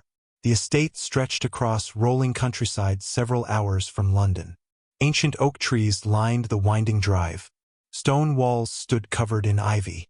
Wide fields faded into distant hills beneath gray autumn skies. The property possessed the quiet confidence of something that had endured generations. It did not need to impress anyone. The moment their carriage arrived, dozens of servants gathered outside the entrance. Footmen, housemaids, groundskeepers, stable hands. They stood in neat rows waiting to greet their new duchess. Evelyn nearly wished the earth would swallow her whole. Nathaniel stepped from the carriage first. Then he turned and offered his hand. A simple gesture. One he always seemed to perform as though it were the most natural thing in the world. "You look alarmed." Evelyn glanced toward the waiting staff. "There are approximately 40 people staring at me." 43. She shot him a look. "That is not helpful." "Perhaps not." The faint smile in his voice softened her nerves slightly. Together they approached the entrance. The household staff bowed respectfully. The butler stepped forward. "Welcome home, Your Grace." Home. The word struck unexpectedly. Home was supposed to be familiar, comfortable, certain. Raven-shire Manor was none of those things. Not yet. Nathaniel seemed to notice her hesitation. His voice lowered. "One day it will feel like home." She looked at him. "You sound remarkably confident." "I am." The answer carried no arrogance. Only certainty. Somehow that made it more convincing. The following days settled into a surprisingly gentle routine. Evelyn had expected formality, endless obligations, constant scrutiny. Some of that existed, yet much of her time remained her own. She explored the library, walked through the gardens, learned the names of staff members. Gradually the vast manor became less intimidating. Nathaniel remained busy with estate matters. Meetings, correspondence, financial reports. Responsibilities followed him constantly. Yet despite those demands, small details began capturing Evelyn's attention. The first occurred during breakfast. She entered the dining room expecting to eat alone. Instead, she discovered her preferred tea waiting at her place. Not merely tea. The exact blend she favored. Light, floral, difficult to find outside London. She stared at the cup. Nathaniel glanced up from a document. "Something wrong?" "No." Evelyn sat slowly. "How did the kitchen know I prefer this tea?" He returned to reading. "I told them." The answer seemed simple, yet it lingered with her all morning. 3 days later she spent several hours in the library. Rain battered the windows. Wind rattled tree branches outside. By late afternoon the room had grown chilly. Evelyn rose to request another log for the fireplace. Before she reached the bell pull, a footman entered carrying fresh wood. "Your Grace." The young servant smiled politely. "His Grace asked that the fire be kept warm in here." Evelyn stared after him once he left. Later that evening she discovered Nathaniel in his study. "You instructed the staff regarding the library." He looked up from a stack of papers. "Yes." "Why?" "Because you spend half your day there." The answer emerged as though it required no explanation. "You noticed." Nathaniel lowered his pen. "Evelyn." Her name sounded warm in his voice. Familiar now. "The library is directly beneath my study." She laughed despite herself. "That is a fair point." Yet the explanation did not fully satisfy her. Because noticing where she spent time was one thing. Remembering her comfort was another. More examples followed.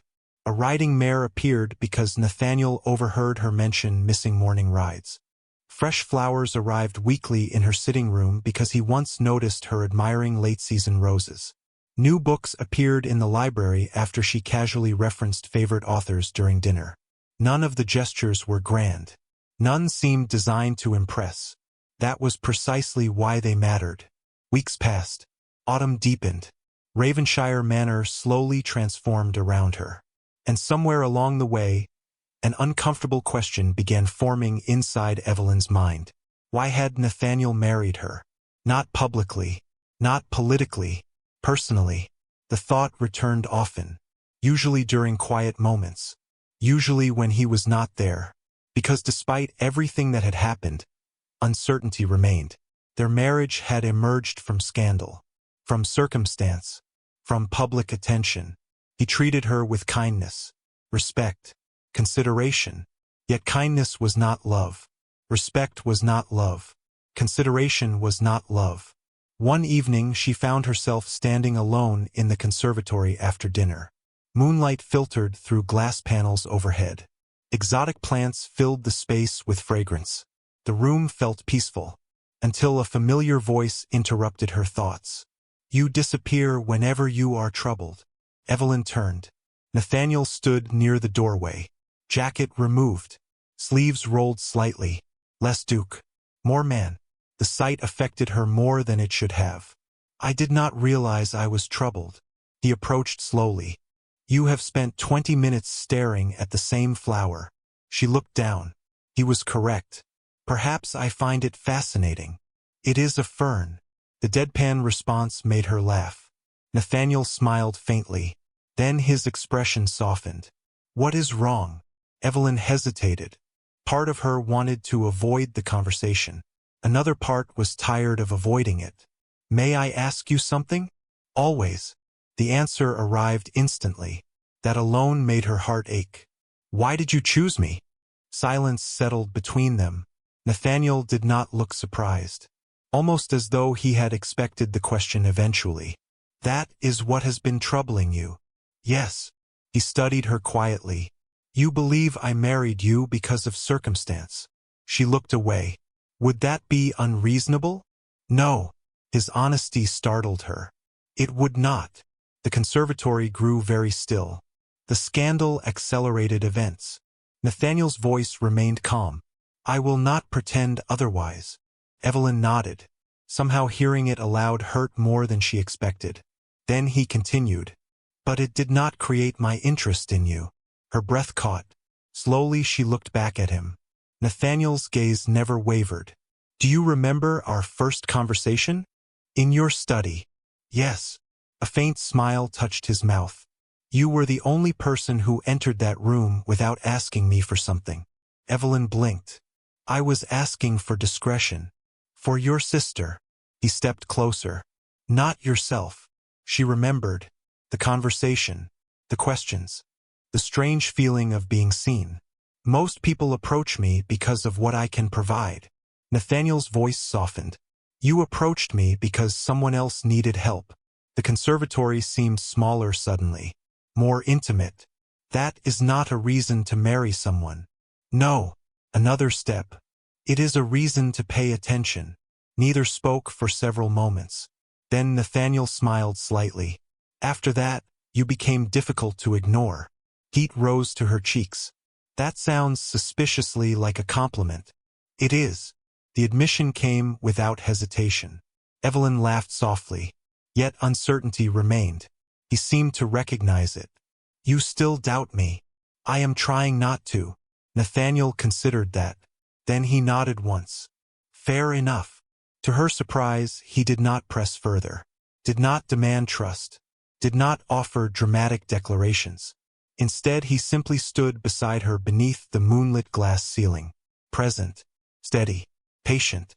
Somehow that affected her more than any speech could have. Several days later, another incident reinforced what she had begun noticing. During afternoon tea, a young maid accidentally dropped a tray in the corridor outside the drawing room. Porcelain shattered. Tea spilled across the floor. The poor girl looked terrified. Evelyn expected reprimands, apologies, embarrassment. Instead, Nathaniel immediately knelt beside the mess. "Are you injured?" The maid blinked in confusion. "No, Your Grace." "Good." He helped gather broken pieces. Then instructed another servant to bring towels. No anger. No irritation. No display. The entire event lasted less than 3 minutes. Yet afterward Evelyn could not stop thinking about it.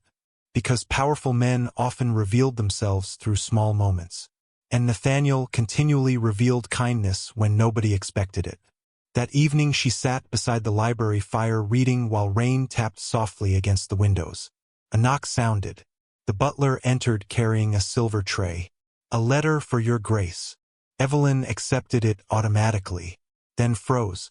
The handwriting looked familiar, very familiar. Elegant loops, careful slant. Her stomach tightened. Celeste. Slowly she broke the seal. The letter contained only a few lines. "Dear Evelyn, I hope married life agrees with you. There are matters I wish to discuss. Important matters. I shall arrive at Raven-shire Manor next week. I pray you will receive me kindly. Your loving sister, Celeste." Evelyn lowered the page. Unease settled immediately. Something about the letter felt wrong. Not hostile. Not affectionate either. Purposeful. As though another conversation waited beneath the written words. Outside, thunder rolled across distant hills. Inside, the fire crackled softly. Evelyn stared at the signature, then toward the window. For weeks she had been slowly finding peace, slowly building trust, slowly allowing herself to believe happiness might actually be possible. Now her sister was coming to Raven-shire Manor. And deep in her heart, Evelyn could not shake the feeling that the arrival would change everything once again. The first snowfall of the season arrived on the same morning as Celeste. Thin white flakes drifted across the grounds of Raven-shire Manor, settling gently upon hedges and stone pathways. The landscape looked peaceful, almost innocent. Evelyn stood beside the drawing-room window watching the snowfall when a carriage appeared at the end of the drive. Her stomach tightened immediately. She already knew who had arrived. A moment later the front doors opened. Voices echoed faintly through the entrance hall. Then footsteps approached. Celeste entered the drawing room wearing a dark blue traveling cloak dusted with snow. For a brief second she looked exactly as she always had. Beautiful, elegant, familiar. Then Evelyn noticed the strain beneath the appearance. The exhaustion, the uncertainty. "Evelyn," her sister smiled. "It has been too long." Evelyn crossed the room and embraced her. The gesture felt natural. Yet something remained different between them now. Something neither woman knew how to repair. "You must be freezing." "Only slightly." Celeste laughed softly. "I believe winter arrived specifically to make my journey unpleasant." The familiar humor eased some of Evelyn's tension. For the next hour they spoke quietly beside the fire. Family news, London gossip, minor events that required no emotional risk. Yet throughout the conversation Evelyn sensed an undercurrent beneath every word. Celeste had not traveled all this way for casual conversation. Eventually the topic shifted. It was inevitable. "Married life suits you." Celeste stirred her tea without looking up. "You seem happy." Evelyn hesitated. "I am." The admission felt surprisingly easy. Celeste smiled faintly. "I thought so." Silence followed. Then her sister finally asked the question that had been waiting all afternoon. "Do you love him?" Evelyn looked down at her cup. A few months earlier the answer would have terrified her. Now it simply felt true. "Yes." Celeste closed her eyes briefly. The reaction lasted less than a second. Yet it was enough. "I am glad." The words sounded sincere. They also sounded painful. Before Evelyn could respond, the drawing room doors opened. Nathaniel entered. The atmosphere changed immediately. Not dramatically, not obviously. Yet Evelyn felt it. So did Celeste. The Duke greeted both women politely. "Miss Hartwell." "Your Grace." Celeste rose smoothly. The old confidence returned almost instantly. "Thank you for receiving me." Nathaniel inclined his head. "You are welcome at Raven-shire Manor." The exchange remained perfectly proper, perfectly distant. Evelyn noticed the disappointment hidden behind Celeste's smile. Her sister had spent years receiving effortless admiration from nearly every man she encountered. Nathaniel offered respect. Nothing more. The difference unsettled her. Over the following days Celeste settled into life at the manor. At first everything appeared pleasant enough. She accompanied Evelyn on walks, joined meals, participated in evening conversations. Yet gradually small details began troubling Evelyn. Not because Celeste behaved badly. Quite the opposite. She behaved perfectly. Too perfectly. She laughed at Nathaniel's observations, asked thoughtful questions about estate matters, found reasons to remain near him during meals. None of it crossed any line. Yet the pattern became impossible to ignore. One afternoon, Evelyn entered the library unexpectedly and stopped in the doorway. Nathaniel stood near a table reviewing correspondence. Celeste occupied the chair opposite him. Both looked up as she entered. Nothing appeared improper. Nothing actually was. Yet an uncomfortable feeling settled in Evelyn's chest anyway. "Am I interrupting?" she asked. "Not at all." Nathaniel immediately set aside the documents. "We were discussing a charity committee in London." Celeste smiled. "Your husband has very strong opinions regarding inefficient bookkeeping." Nathaniel looked unimpressed. "Mismanagement annoys me. It fascinates me." Celeste laughed. The sound echoed through the room. Bright, charming, familiar. Evelyn smiled politely and joined them. Yet throughout the conversation she remained strangely aware of something she had never noticed before. Celeste was trying very hard. The realization bothered her more than she expected. Later that evening she sat alone in her sitting room struggling to understand why. A knock interrupted her thoughts. Nathaniel entered moments later carrying a book. "I found the novel you were looking for." He placed it beside her chair. Evelyn stared at it. "You remembered?" "Of course." The answer arrived automatically. Then he paused. "Something is wrong." She sighed softly. "Am I becoming that predictable?" "Only to me." The quiet remark warmed her despite herself. Nathaniel took the chair opposite her. "What is troubling you?" Evelyn considered several possible responses. None felt comfortable. Finally she chose honesty. "Celeste." Understanding flickered across his expression immediately. "I see. Do you?" "Perhaps." He remained silent for a moment. "You believe she is unhappy." "She is." Evelyn folded her hands together. "I just do not know why." Nathaniel looked toward the fire. His expression became thoughtful. "Sometimes people spend so long pursuing a specific future that they struggle when it disappears." The observation felt dangerously accurate. "You think that is what happened?" "Possibly." He met her gaze again. "I think your sister expected her life to unfold differently." Evelyn nodded slowly. The answer made sense. Yet somehow it did not explain everything. The following afternoon her unease deepened. Snow continued falling outside. Most of the household remained indoors. Evelyn spent several hours reviewing correspondence before deciding to search for a missing book. The library seemed the obvious place to begin. As she approached the partially open door, voices drifted into the hallway. She immediately recognized them. Celeste, Nathaniel. Evelyn stopped. Not intentionally. The conversation simply reached her before she could announce herself. "You have been very kind." Celeste's voice sounded softer than usual. "More kind than I deserved." Nathaniel answered politely. "There is nothing to forgive." Pause followed. Then Celeste spoke again. "Do you ever wonder what might have happened if circumstances had been different?" Evelyn felt her stomach tighten. Silence stretched inside the room.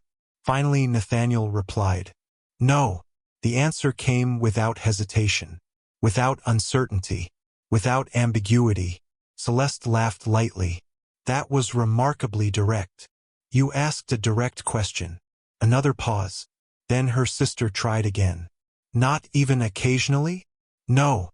Nathaniel's voice remained calm. "I am satisfied with the way events unfolded." The words landed like a bell ringing through still air.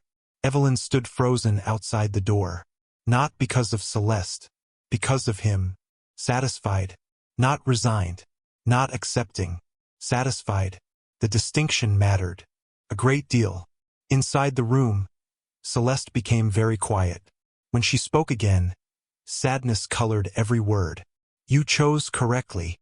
Nathaniel's answer followed immediately. "Yes." The certainty in that single word left no room for misunderstanding.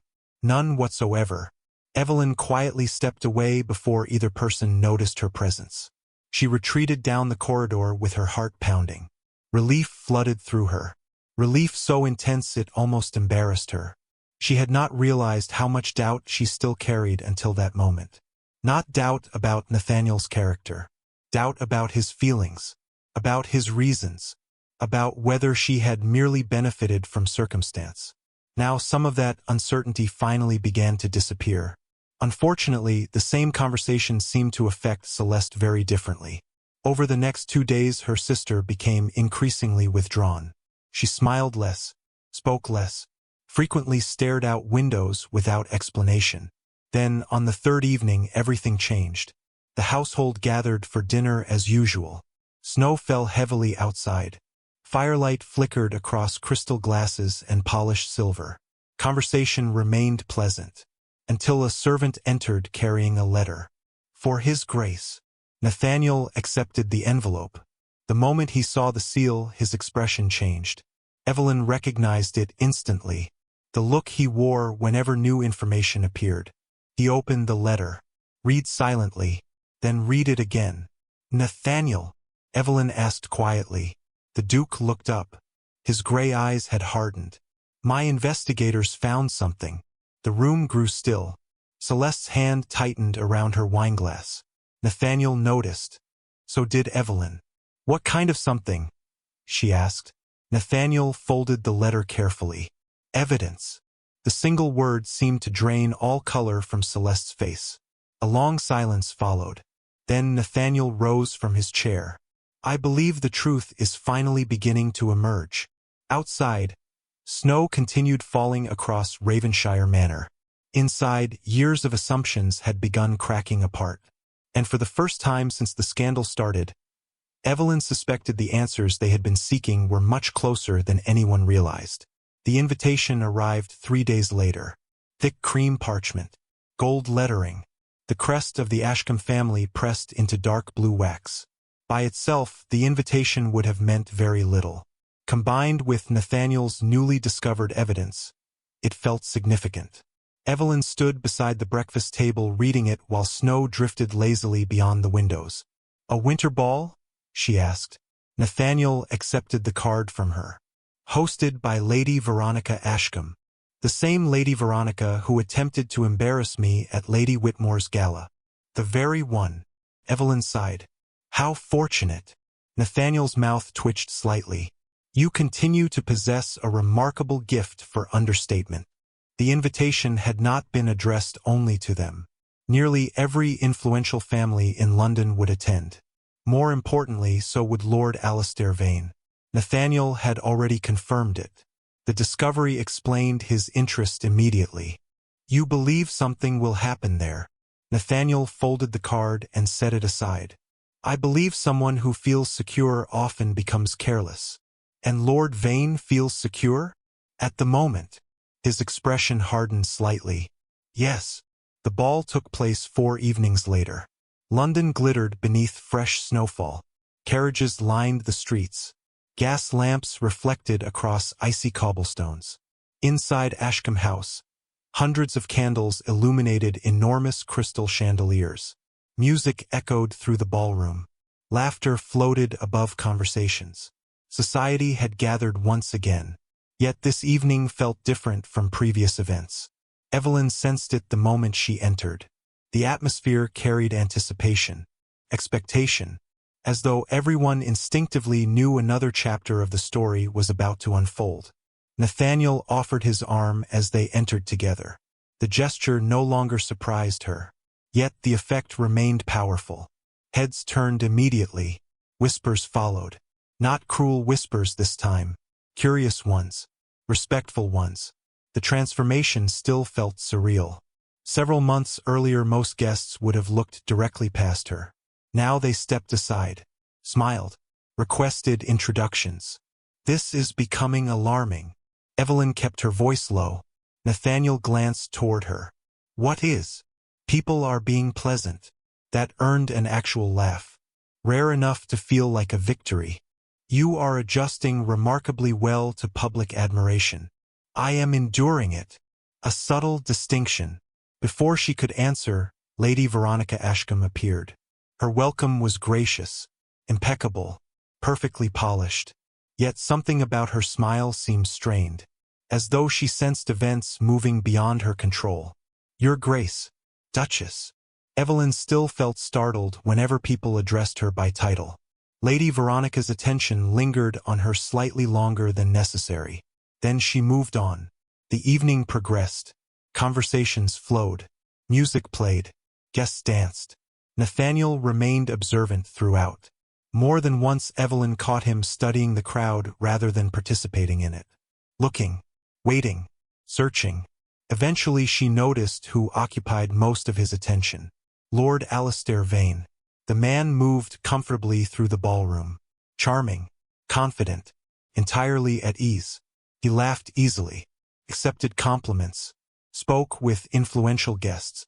Anyone observing casually would see nothing suspicious. Nathaniel observed differently. "You are watching him." Evelyn joined him near a marble column overlooking the dance floor. "Yes." "Why?" Nathaniel's gaze never left Lord Vane. "Because he is expecting something tonight." "How do you know?" "He keeps checking the entrance." Evelyn looked more carefully. The Duke was right. Every few minutes Lord Vane's attention drifted toward the ballroom doors. Anticipation. Expectation. Waiting. "For whom?" she asked quietly. Before Nathaniel could answer, a new arrival entered the room. The effect was immediate. Conversations faltered. Several guests exchanged surprised looks. Evelyn felt her stomach drop. Celeste. Her sister stood near the entrance wearing silver silk and an uncertain smile. She looked beautiful, yet she also looked nervous, deeply nervous. Nathaniel's expression darkened immediately. Lord Vane's reaction proved even more revealing. The moment he saw Celeste, satisfaction flashed across his face. Gone almost instantly, not fast enough. Nathaniel saw it. So did Evelyn. "She wasn't supposed to come." Evelyn turned toward him. "You know that?" "Yes." The answer arrived sharply. "I specifically advised against it." Unease settled heavily inside her chest. Across the ballroom, Celeste had already spotted them. For a brief moment their eyes met. Evelyn saw something there she had never seen before. Fear. Genuine fear. Then the moment vanished. Celeste forced a smile and moved deeper into the crowd. The evening deteriorated quickly after that. Within an hour whispers had begun spreading. Fresh rumors. New accusations. Old suspicions revived. Someone had apparently informed several guests that the original scandal involved more than society realized. That the Duke had been manipulated. That Evelyn had encouraged the marriage. That the wrong sister had ultimately benefited. The lies spread with alarming speed. "This is deliberate." Evelyn stood beside Nathaniel near the edge of the ballroom. "Yes." His voice had gone cold. "It is." Guests were beginning to stare again. Not with admiration. With curiosity. Speculation. Judgment. The familiar sting returned. Evelyn had not missed it. Someone planned this. Nathaniel nodded once. "Exactly." Then a footman approached carrying a sealed packet. The servant handed it directly to the Duke. "This arrived for your Grace." Nathaniel accepted it. Broke the seal. Read silently. For several seconds he said nothing. Then he looked up. His eyes had changed. The waiting was over. "What is it?" Evelyn asked. Nathaniel handed her the top page. Her breath caught instantly. Letters. Copies of letters. Several written by Lord Alistair Vane. Several written by hired intermediaries. Payments. Instructions. Names. Dates. More importantly, proof. Proof that anonymous reports had been submitted to newspapers before the scandal occurred. Proof that false witnesses had been encouraged to spread specific stories. Proof that rumors had been cultivated deliberately. Evelyn looked up. "You found it?" "Yes." Nathaniel's voice remained calm. Too calm. "All of it." Nearby guests continued whispering, completely unaware that the truth now rested in his hands. The Duke folded the documents carefully, then looked across the ballroom, directly at Lord Vane. The man was still smiling, still confident, still unaware. "It is time." Nathaniel offered Evelyn his arm. She stared at him. Time for what? His answer arrived quietly. Certainly. To end this. Together they crossed the ballroom. Conversations faded as people noticed their movement. One by one guests turned toward them. Music slowed, then stopped entirely. Even the orchestra seemed to sense something unusual unfolding. Lord Vane finally noticed their approach. His smile remained intact. First, Your Grace. He inclined his head politely. Duchess. Nathaniel stopped directly before him. Good evening, Lord Vane. The surrounding crowd grew larger by the second. Everyone wanted to hear. Nobody wanted to appear obvious about it. Society excelled at pretending. Nathaniel did not. There appears to be considerable confusion regarding recent events. Lord Vane laughed lightly. Society thrives on confusion. True. Nathaniel reached into his coat and withdrew the documents. Fortunately, facts are often more useful. Silence spread rapidly. Lord Vane's smile weakened. Only slightly. Nathaniel continued. Several months ago someone arranged for false reports concerning my interactions with the Hartwell family. The ballroom had become completely silent now. Guests openly stared. Anonymous letters were submitted. Nathaniel held up one of the pages. Witnesses were coached. Rumors were encouraged. Lord Vane's complexion began changing. Gradually, noticeably. Your Grace. His voice sounded strained. Surely this is not the place. On the contrary. Nathaniel's tone sharpened. It is the perfect place. The crowd pressed closer. Evelyn spotted Lady Veronica standing frozen beside a marble pillar. Lord Malcolm and Lady Beatrice had arrived earlier and now looked utterly bewildered. Celeste stood near the edge of the gathering. Pale. Motionless. Nathaniel continued. Because these lies were created publicly. His gray eyes never left Lord Vane. They deserve to die publicly as well. The silence became absolute. Then Nathaniel revealed the letters. One by one. Dates. Instructions. Payments. Names. Evidence. Each piece struck harder than the last. Gasps echoed through the ballroom. Faces shifted from curiosity to shock. Lord Vane attempted several interruptions.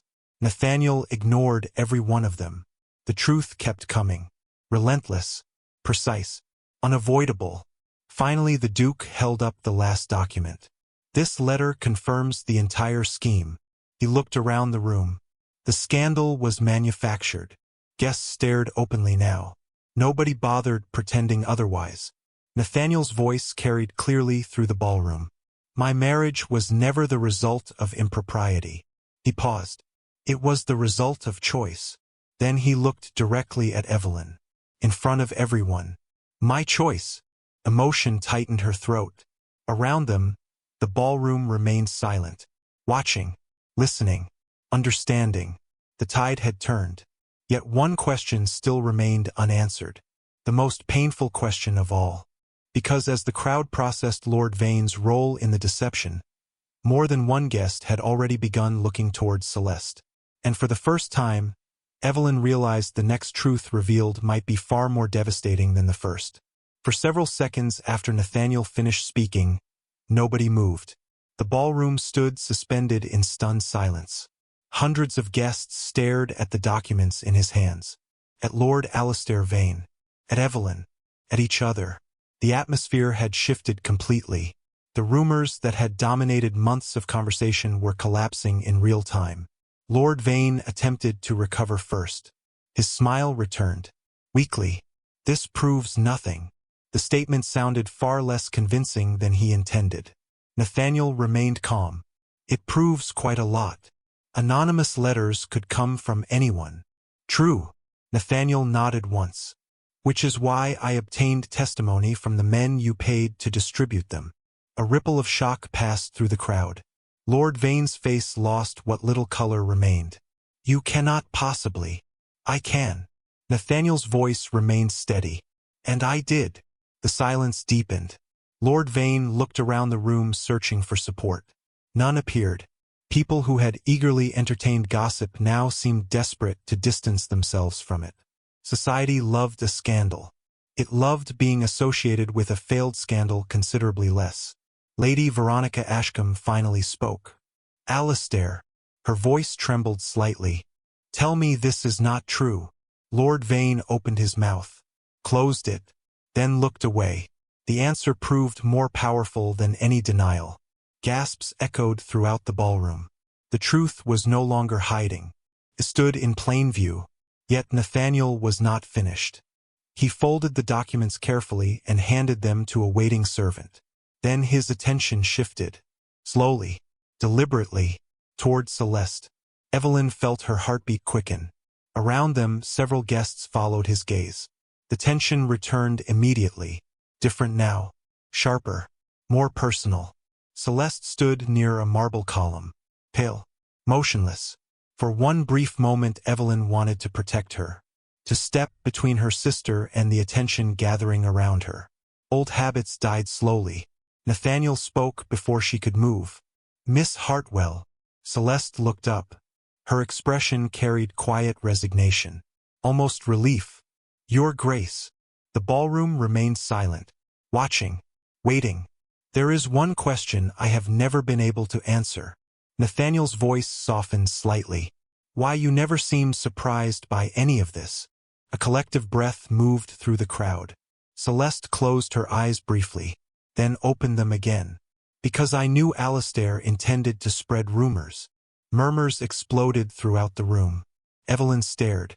She had prepared herself for many possibilities. "Not that." Celeste continued before anyone could interrupt. "I did not know the full extent of his plans." Her voice shook. "But I knew enough." The confession struck the ballroom like lightning. Lady Beatrice looked horrified. Lord Malcolm appeared unable to speak. Evelyn felt the world tilt slightly beneath her feet. Nathaniel remained still. "You knew." Celeste nodded slowly. Tears glistened in her eyes. "He convinced me it would force your attention." She laughed bitterly. "I was foolish enough to believe him." No one spoke. "Alistair told me that if society connected my name to yours, everything else would follow." She looked toward Nathaniel. "I believed he meant marriage." Lord Vane finally found his voice. "Celeste, do not." Her head snapped toward him. For the first time all evening genuine anger entered her expression. "Do not pretend you cared about me." The ballroom fell silent again. Celeste's composure cracked completely. Years of confidence. Years of charm. Years of certainty. Gone. "You cared about Raven-shire." Her voice trembled. "About power. About influence. About proximity to a duke." Lord Vane looked away. The gesture answered every remaining question. Evelyn felt her heart ache. Not because Celeste was innocent. She was not. But because she suddenly understood the truth. Her sister had not orchestrated the scandal. She had allowed herself to be manipulated by someone who understood her weaknesses. Admiration, tension, validation, things she had always received easily, things she could not imagine losing. Nathaniel's expression softened slightly. "Why did you never tell anyone?" Celeste laughed through tears. "Because every day it became worse." She looked toward Evelyn. "And every day you suffered for my mistakes." The words landed heavily between them. "I kept thinking I could fix it." Her voice broke. "Then you married him." She looked at Nathaniel. "And I realized it was too late." Silence settled once more. This time it felt different. Not accusatory. Sad. Human. Lady Beatrice suddenly rose from her chair. "This is unbelievable." Her voice rang through the ballroom. "Everything that happened. Everything our family endured." She turned toward Evelyn. "If only you had done more." The accusation emerged automatically, instinctively, the same pattern she had followed for years, the same pattern everyone knew, everyone except Lady Beatrice. The room went still. Evelyn felt the familiar sting. Even now, even after everything. Before she could respond, Nathaniel stepped forward. Just one step. It was enough. His voice remained calm. "No." The single word cut through the ballroom. Lady Beatrice blinked. "Your Grace." Evelyn did more than anyone. His gaze never left hers. She protected her sister. Another pause. She protected her family. Another. She protected people who repeatedly failed to protect her. Silence followed. Absolute silence. Nathaniel turned toward the crowd. The only person in this entire situation who behaved with consistent dignity was my wife. Every guest heard him. Every guest understood exactly what he meant. Lady Beatrice lowered her eyes. Lord Malcolm looked ashamed. Celeste openly wept. And for the first time in her life, Evelyn experienced something she had never expected. Public validation. Not whispered praise. Not private reassurance. Public recognition. The sort that could not be ignored. The sort that changed how people looked at you forever. Moments later the evening began unraveling. Guests departed quietly. Conversations became subdued. Lord Vane left under a cloud of humiliation and isolation. No one attempted to stop him. No one attempted to defend him. The scandal belonged to him now. Not Evelyn. Not Nathaniel.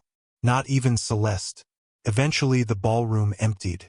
Snow fell steadily outside. Carriages disappeared into the London night. Hours later, after returning to Raven-shire House, Evelyn found herself unable to sleep. The events of the evening replayed endlessly through her thoughts. She wrapped a shawl around her shoulders and wandered into the winter garden. Moonlight reflected across fresh snow beyond the glass walls. The manor slept quietly around her. "I thought I might find you here." Nathaniel's voice drifted through the darkness. Evelyn turned. He approached slowly. No title. No audience. No expectations. Just Nathaniel. "I could not sleep." Neither could I. They stood together beneath the glass ceiling. Snowflakes drifted silently outside. For a while neither spoke. Then Evelyn laughed softly. "Everything feels different." "It is. People know the truth now." Nathaniel looked at her. They should have known it long ago. Emotion tightened her throat unexpectedly. "You did not have to defend me tonight." "Yes." His answer arrived instantly. "I did." She looked away. "Why?" The question emerged more vulnerable than she intended. Nathaniel studied her for several seconds. Then, to her complete astonishment, he lowered himself onto one knee. Evelyn stared. Speech vanished entirely. "Nathaniel, let me finish." His voice carried quiet warmth. "Months ago I married a woman I admired." The winter garden seemed to stop breathing. "A woman whose strength impressed me." His gaze never left hers. "A woman whose kindness challenged me." Evelyn's eyes filled with tears. Nathaniel smiled slightly. "I thought admiration would be enough." The confession settled gently between them. "I was wrong." Her heartbeat thundered. "Nathaniel, I love you." The words arrived simply, honestly, without performance, without drama. And now that every obligation, every scandal, and every misunderstanding has finally been stripped away, he took her hand carefully. "I would like the chance to know whether you might someday choose me for reasons that have nothing to do with circumstance." Tears slipped down her cheeks. She laughed through them. "You are asking your own wife to choose you? It seems only fair." The answer made her laugh again. Nathaniel's smile deepened. Warm, hopeful, entirely real. And standing beneath moonlight and glass, with winter surrounding them and the past finally behind them, Evelyn realized that the greatest gift he had ever given her was not a title, not protection, not even public validation. It was the freedom to choose her future for herself. And for the first time, she knew exactly what she wanted. Spring arrived quietly at Raven-shire Manor. Snow melted from stone pathways. Rose bushes awakened beneath pale sunlight. The fields surrounding the estate shifted from winter gray to soft green. Life moved forward as though determined to prove that even the longest season eventually ended. Evelyn stood beside an open window in the west drawing room and watched gardeners preparing flower beds below. The morning air carried the scent of fresh earth and new growth. Somewhere in the distance, birds sang from the oak trees lining the drive. 6 months earlier she would never have imagined feeling so peaceful. A knock sounded behind her. "Your Grace." The butler entered carrying a stack of correspondence. Several invitations have arrived. Evelyn smiled. Let me guess. More charity committees. 3 charity committees. The butler nodded gravely. And 2 social events. I missed the days when nobody invited me anywhere. The older man almost smiled. I do not believe those days will be returning. After he departed, Evelyn carried the letters to the library. The room had become one of her favorite places in the manor. Sunlight streamed through tall windows. Shelves stretched from floor to ceiling. A fire burned gently despite the mild weather. Nathaniel sat behind a desk reviewing estate reports. He glanced up the moment she entered. He somehow always noticed her. You look suspiciously cheerful. Evelyn set the invitations down beside him. Spring is improving my disposition. Good. Nathaniel signed another document. Winter was beginning to concern me. She moved around the desk and leaned against its edge. You survived perfectly well. I survived because you kept rearranging flowers in every room.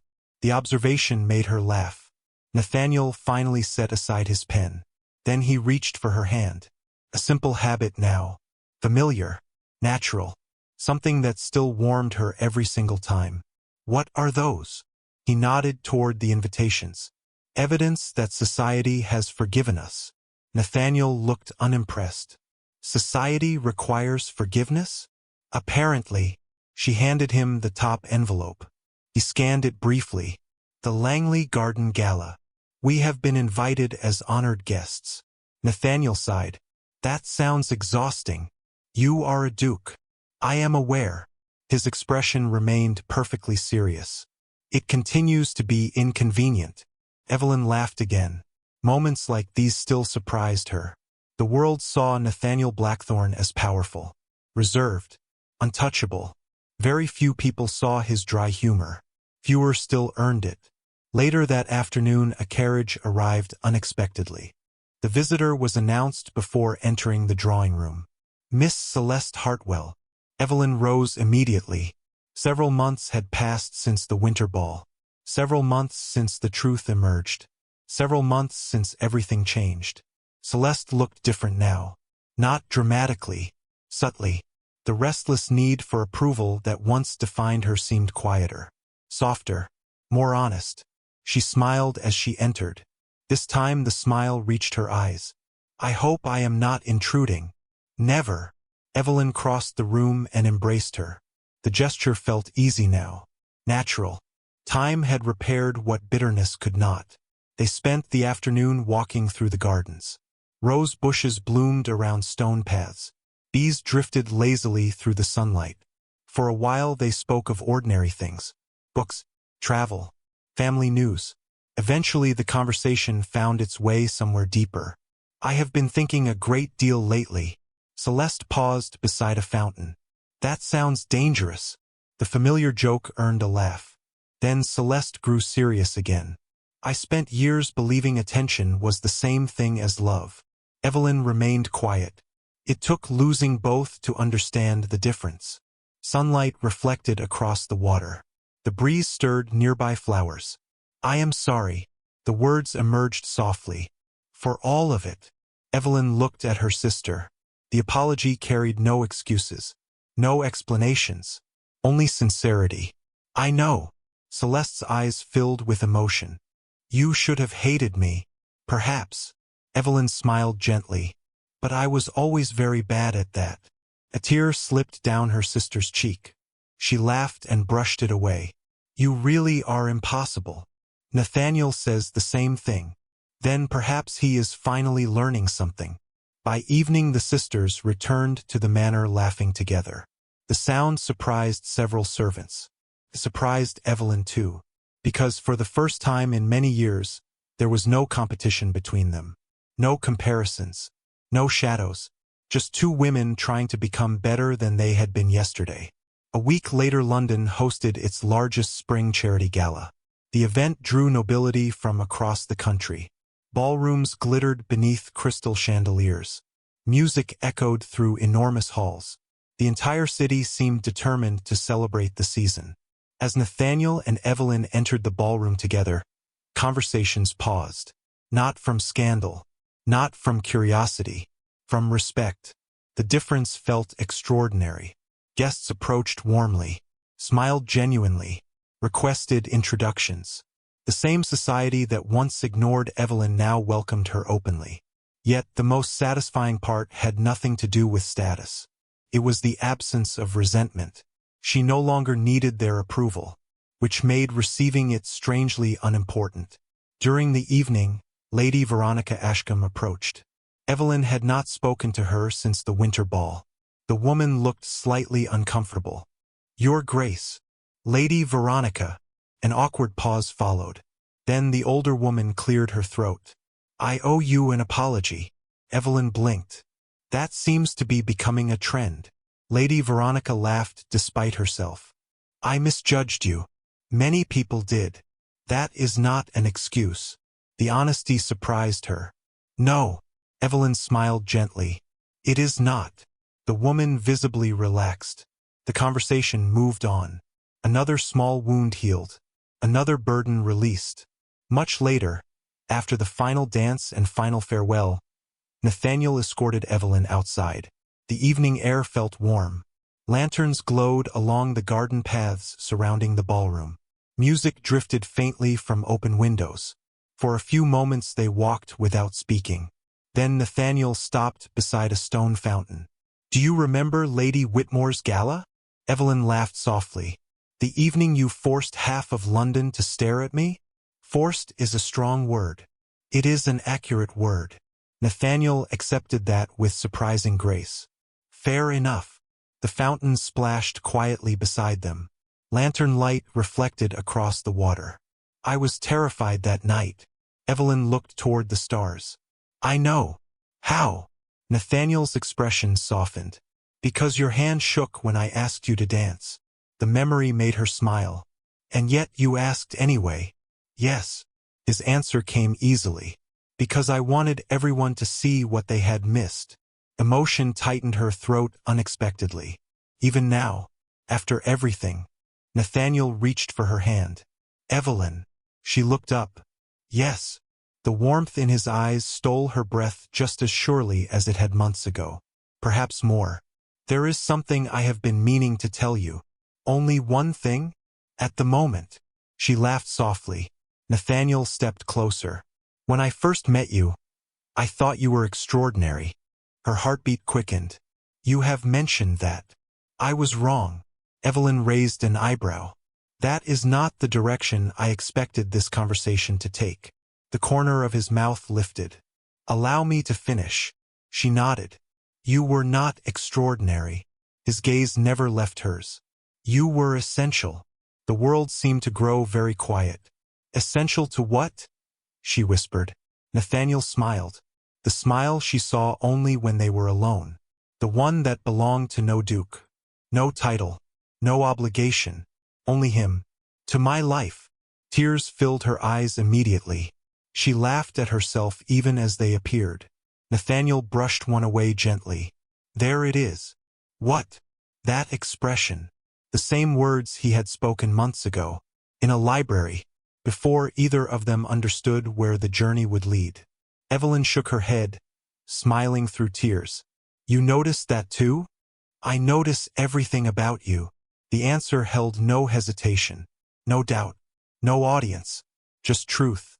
Then he kissed her forehead gently and rested his hand against hers. Together they stood beneath the spring stars while music drifted through the night behind them. The overlooked daughter who had spent years living in someone else's shadow was invisible no longer. Not because society finally recognized her worth. Not because she became a duchess. Not because the world changed its mind. She was no longer invisible because someone had truly seen her from the very beginning. And in choosing her openly, publicly, and without apology, Nathaniel Blackthorne had given her something far greater than a title. He had given her a home, not a manor, not an estate, not a house built of stone and history, a home built of trust, respect, laughter, forgiveness, and love. And standing beside him beneath the stars, with spring blooming around them and the future stretching endlessly ahead, Evelyn finally understood something she had searched for her entire life. The greatest victory was never being chosen over someone else. It was being chosen for exactly who you were.